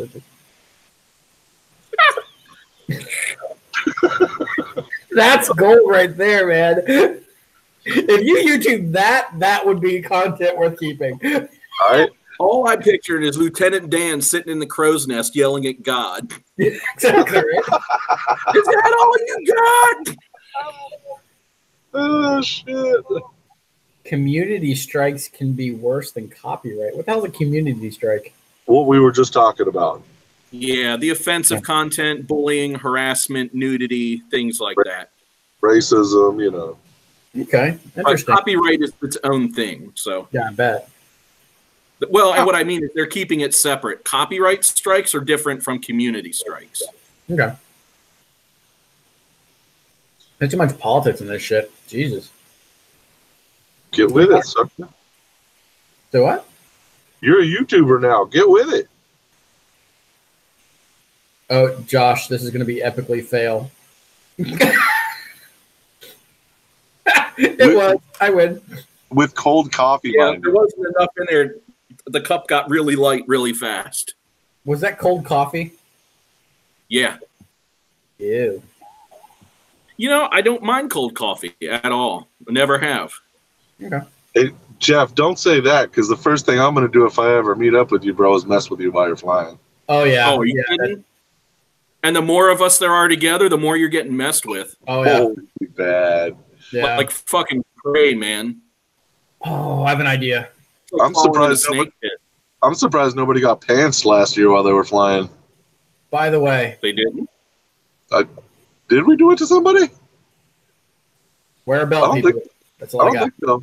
I know there was some butt fucking going on, but it obviously wasn't that memorable. The pantsing, not the butt fucking. We all remember that. Especially Icky. I think we tried. Oh, God. Actually, we tried. I think I did it to Ben, didn't we? The day we were at the race. I don't remember, to be honest. I want to say no. We at least tried, but the pants didn't come. The yank wasn't hard enough, or there was a belt involved. Something wasn't right. That's interesting. Somebody got fired at work. Woo! RC Fun, are you drinking coffee or frou-frou gay shit? Like milkshakes with coffee in them? Hey, I'm down with some fruit. Coffee like I like my women. I'm down with some fruit shit. Bitter. Cold. What the hell is that? I'm down with some fruit gay shit. Oh, okay. It's delicious. Got the mermaid doing the splits on the front. I even went this guy's got jokes. I'm a quad flying quads. You're a quad. That's pretty fantastic, bro. I'm down with that. I'm a quad flying.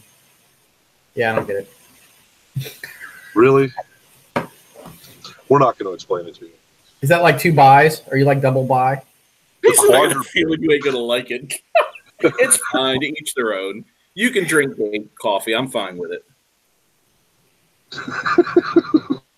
Look, I've been drinking black coffee for 20 plus years. I still don't have any hair on my chest, so that old wife's tale is he's got ball hair for days. Mosquito in a headlock? Don't make me. We'll get a strike for sure.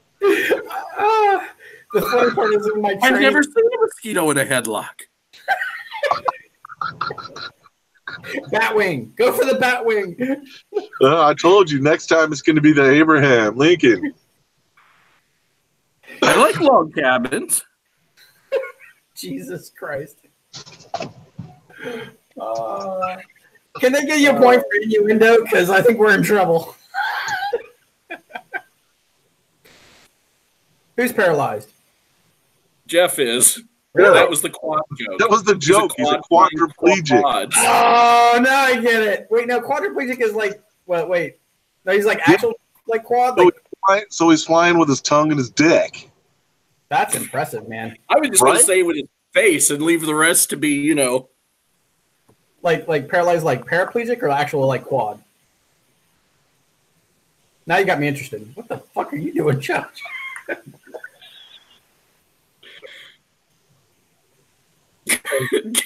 Like, it just took such a turn.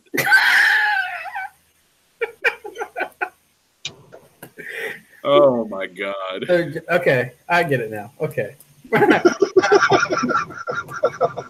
I am the smartest dumb guy you will ever meet. I'm just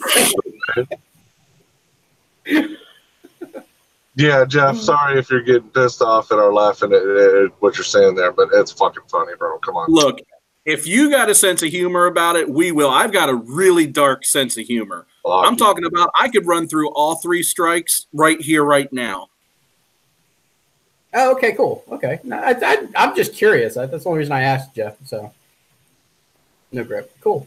No, I actually I actually thought about getting into physical therapy in college because freshman year I got hit by a car and broke both collarbones, and they separated the nerve out of my right arm, out of the spinal cord, and I lost use of my right arm to the point where I had no bicep, no forearm muscles, lost all the muscles in the back of my hand. And I remember the worst day ever was trying to hold onto a empty Coke can and literally watching it just slide out of my hand, and just trying like you wouldn't believe to grip it and just couldn't do it. And it actually, for quite a while there, I honestly thought about going and doing physical therapy and helping people rehab. I actually had that same thing. I did the same thing with a Coke can after I broke my wrists. Really? Yeah. Yeah, it's about probably the most frustrating moment in your life when you're literally like trying to do something you know how to do and it's just not working. So it's seriously that close to changing my major to being physical therapy for that. So yeah, I mean, it sucks. I like nuts. RC throwing nuts. RC fun knows. Bag of nuts. I got a bag of nuts. Where's it at? Yeah, we know, Chuck. We know. No, really. Where'd that mosquito go? He's digging for them nuts. Oh, sorry, I ate them all. Oh, I haven't scrolled through chat and work ever since that day. Don't lie. There I was just, minding my own business. I got people standing behind me. I mean, not like looking at my phone, but I'm just like, yeah, whatever. And then I was like, what the?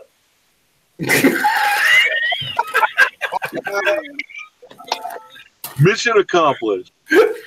Oh, it was great. It was perfect. And then I'm like, I know what Chuck's nuts look like. Yeah. yep. I've had dreams about it every day. And the greatest thing in the world is that all I have to do to make everyone that knows me from the chat think of my nuts and visualize them is say, hey, you ever seen a fly in a headlock? So that's what I can say. A mosquito flying a headlock, duh. Yeah, Christ. I agree. So here's the funny part. The first text Josh ever sent to me was this was the watch video. He sent me a video of this watch. He's like, I'm pretty sure it was you. He said, "Hey dude, I need some cash and I'm running low on money. Do you want to buy this watch?" And all you see is this watch in the frame, and you're like, huh, interesting. And then as it scrolls across, you realize it's actually on a dick. Yep. Yep. So my immediate response to him was, "Nice watch. How much do you want for it?" Yep. I just ignored it. He's like, "God damn it." Well, he said that to me in a meeting. I was in a meeting with a company I was tipping for, GKD. He's like real staunchy German dudes. And I'm sitting here like this. And the guy's like, "Nice watch." The video hadn't started yet. I'm like, "No, I really wasn't." I turn away like this, and just as it pans across to the dick, I was like, "Oh," like inches away from me. It's just like, oh, Jesus, man. A starfish who got caught in a drawer. I haven't heard that one yet. What? I don't know how you'd get your asshole slammed in a drawer. That is a new one. Like you got some of that goat sex prolapse going on? Yeah, you're going to have to show us that one, Earl. Yeah, I'm sorry. Pick her. No. It would never get out of my head. Got your ass. Man. Yeah, Joe, that one was up there. You ever seen the guy like selling the guns and he's holding one, and in the picture you can see his toes with his fucked up knurled toenails and shit? Yeah, I remember that. I was like, ugh. Well, because you're like, well, that gun doesn't look so. What the fuck is that? Yeah. Seriously, for you guys that don't troll Craigslist, if you troll through, the classifieds, there is some gold buried in there. Yeah. There's also some stuff in there you will never get out of your brain too, so be careful. Mike, the internet broke me years ago. Hey, Mike, when does it not go cross? Yeah. The end of every show is just monkeys throwing shit at each other. I'm starting to wonder if this is like a byproduct of me being around. I seem to bring It helps. It helps.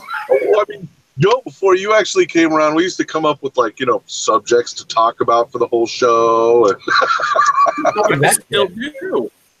Whoa! I've been here for 7 years. Nothing works here. Oh, you have you heard my ringtone? You'll love my ringtone if you pay attention to it. No, it's much better than that. Here you go. What? Yeah. Nothing works here. The medications don't work. I've been here for 7 years. Nothing works here. I hate this place. Nothing works here. The medications don't work. I've been here for 7 years. I hate this place. Nothing works here. I hate this place. The way the inflection is the exact same every time. So that went off in a meeting with my director, a VP, in the middle of a problem meeting. And we're like in the middle, something blew the hell up. And we're sitting there, and all of a sudden my phone rings. And I turn around and look at it, and I just look right back at my boss and didn't even touch it. He's like, oh my God. The VP was like, wow. I just reached over, silence, and and you were saying. Those are the best ones. You just kind of look at it and you're like, whose fucking phone is this? Right. And later on, Jeff, it was good to have you in the stream again, bro. Bueller? Yeah, Jeff, definitely. Have fun, man. Bueller? Yeah, exactly. Bueller. Was it 7 years or 7 days? You be the judge. Well, I'm out of the loop. You're out of the loop about that one.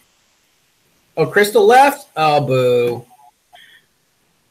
Yeah, she has to go to work. We were just about to get really fucked up. Why? What's up? Oh, I don't know. Just because she's here. Well, I got this empty cup and I have to shit, so. YouTube goal. And it was so quiet, it was perfect. How's your aim? Have you tried? Have you ever thought of seeking professional help? Why? For what? I got a rash. You want to see that? Joe's professional. He helps me fucking fuck off all the time. Yeah, right? See? Professional means you get paid. It doesn't mean you're good at whatever you do. Trust me on this one. I work with a lot of professionals. You know what? That is a fair-ass point. Yeah. So the people, when they're like, I'm a professional, that's immediately my brain is you don't know what the fuck you're doing. You're trying to justify what your actions were by the fact that you got paid to do it. In fact, I begged HR to send me for a drug test one day, and they asked me why. I said, because if I can hold it for like 4 hours and then piss and you're paying me, I'm a professional peer at that point because you are paying me to piss. So when someone says they're a professional, they don't know what the fuck they're talking about. They're just defending their incapability of doing their actual job. Yeah, love my drones. We would not have Joseph, as I like to call him, Broseph FPV. We wouldn't have him any other way. And the funny part is Josh knows me well enough to know that I'm like this all the time. This is not genuine. Yeah. Genuine Joe experience. Yes. That's what my wife calls it.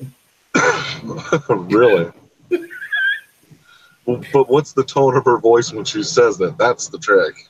I don't know. I'm tone deaf. Usually that of a salesman. It's like she's trying to give it away. Or convince herself. Please take it. I make her give me $1 so I feel like a professional. Yeah, but do you make her thread it into your G-string? No. I don't know what you're talking about. So Josh, your last video that you posted that today or yesterday, right? How'd that go, man? How'd you like that? Did you like flying your drone? Yeah. He was going to fly. Josh was going to fly yesterday, and I stopped him because I was talking at him. I just figured we'd talk about quads for a second since, you know, that's kind of what we do. We do? On occasion. Hey, I flew the day before yesterday, and I crashed into a fence. I don't believe it.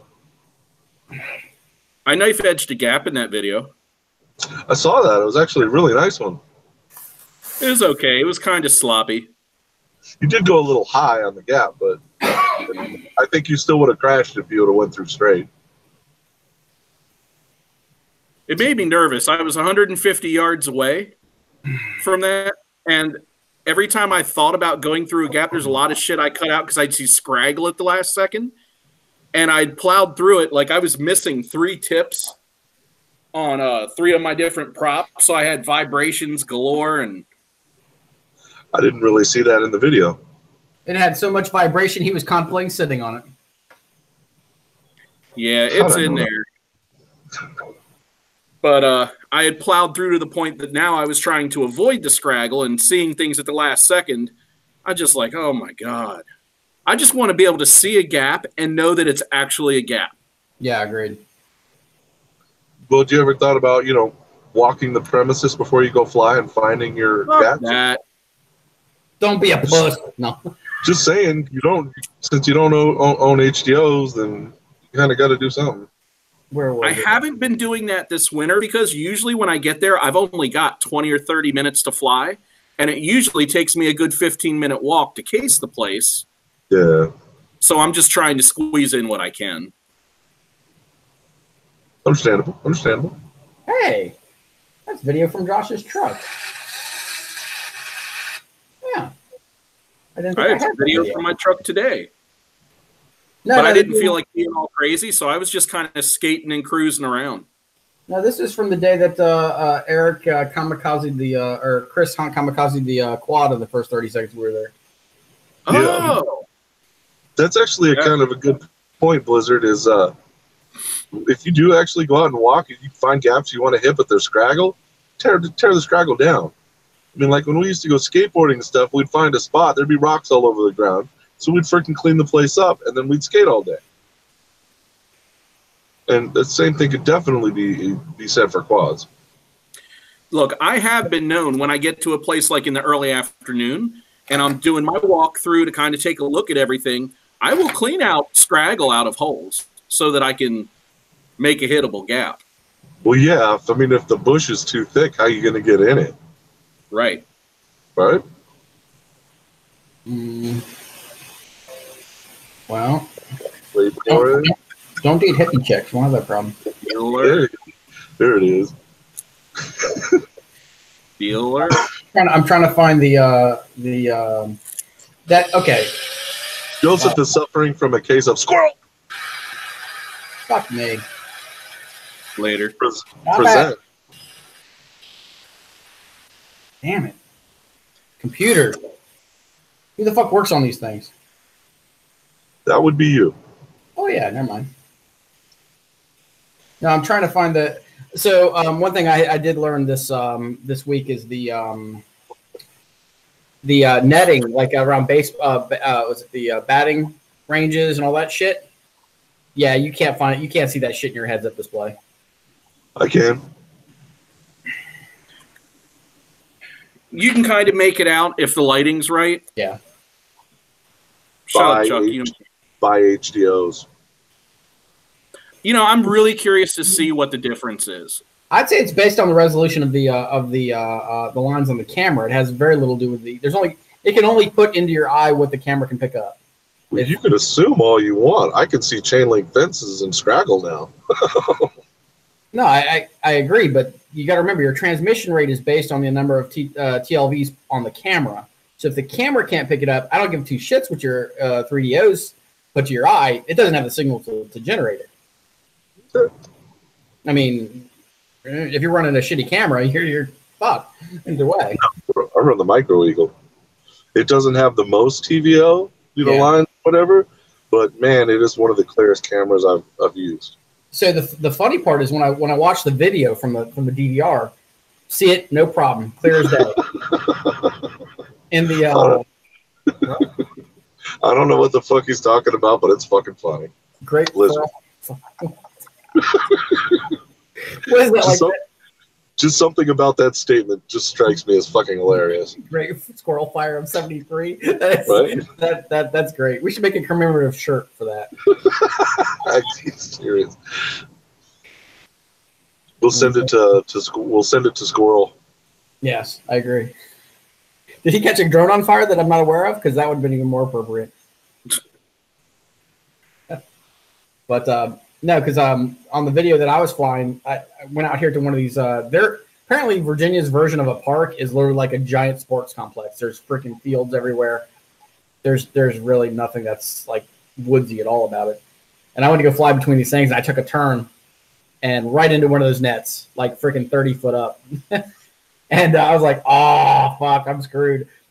Was able to reverse the motor out of it and get it down. And, of course, then it dropped onto one of those batting cages with the nets all around it, which fucking same screwed. So I ended up going over there and finally getting it out, but never saw it. Called Josh. I'm like, you can't see them fucking things. He's like, you got caught one by one, did you? I was like, yeah. It's,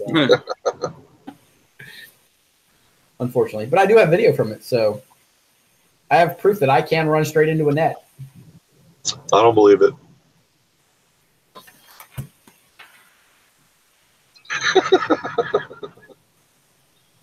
So whose YouTube video did you just pull up? You know what? Wow, why'd that turn red? I don't know. You look good though. That's some like other shit right there. What the fuck? He's looking like Blade? No, that movie where the freaking guy dressed in the suit carries around the briefcase full of guns. Something. Falling Down. Looking like the guy from Falling Down right now. You know what I think? Maybe a calibration issue. Nope, could be fucked up. I don't know. That's weird. Never had that happen before. Right. The coffee is worn off. The coffee is worn off? Yep. How many hours did you do today on the road today, Chuck? Not that many. I think about 6. What's the limit you're allowed to do? 14 hours total work time, 11 hours driving. 14 hours total. What do you do for 3 hours? It just means you're on duty. Oh, okay. You're on duty, off duty, sleeper berth, and driving. Okay. So does that mean waiting for your truck to get loaded, blah, blah, blah, blah, blah? Yeah, but you go off duty for that shit. Gotcha. Okay. No sense wasting your clock. Interesting. But once you start your clock, the 14 starts running and nothing shuts it off except for a 10-hour break. For what break? 10-hour break to reset it. Uh-oh, Josh is... Out of curiosity, how do you do that, Josh? How do you actually post your video on the Hangouts? Is that because you're hosting the video? You don't have to put when I click... Oh, sorry. When I click into the video window, on the left-hand side, a toolbar pops up, and one of the icons is screen sharing. Oh, we're all getting porn tonight. Yeah. Okay, so it does work for you. Oh, I didn't try it, but I see it. Yeah. And I'm sure the video is coming through all choppy and shit, too, and now I got special effects going on.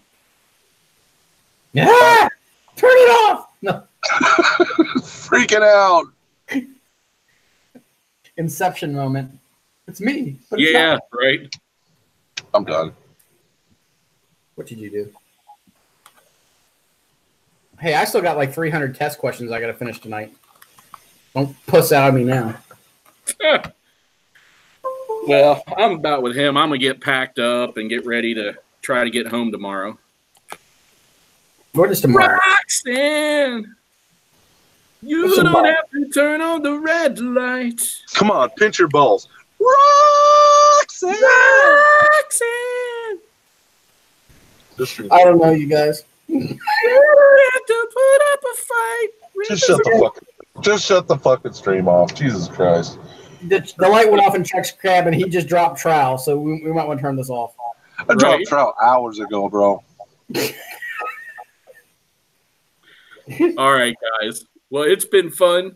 Remember to tune in next week to the Hump Day Gangbang. Check out Chuck's channel.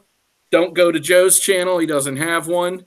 You can forget that mine even exists because I haven't put anything worth watching there in almost 2 weeks. Oh, suck it. 100% of my videos have thumbs up. I don't know what you're talking about. Everyone who watches one of my videos subscribes. I'm just saying. Make sure if you guys know who Icky Leslie is, who runs the Ickyverse, that you go over and check out his channel. Yeah. Make sure that if you don't know who he is, you check out the Ickyverse, go over, sub to his channel. You will not find better, more creative content. Absolutely. Look back a little farther, and you will find some funny-ass shit on his channel. For real. Anyway. And keep an eye out for the next NoobTube challenge. I'm just waiting for a day where it's not raining its ass off to put a video together because I need to present it. So, correct. Other than that, I don't have anything to say. Fuck off. Happy crashing.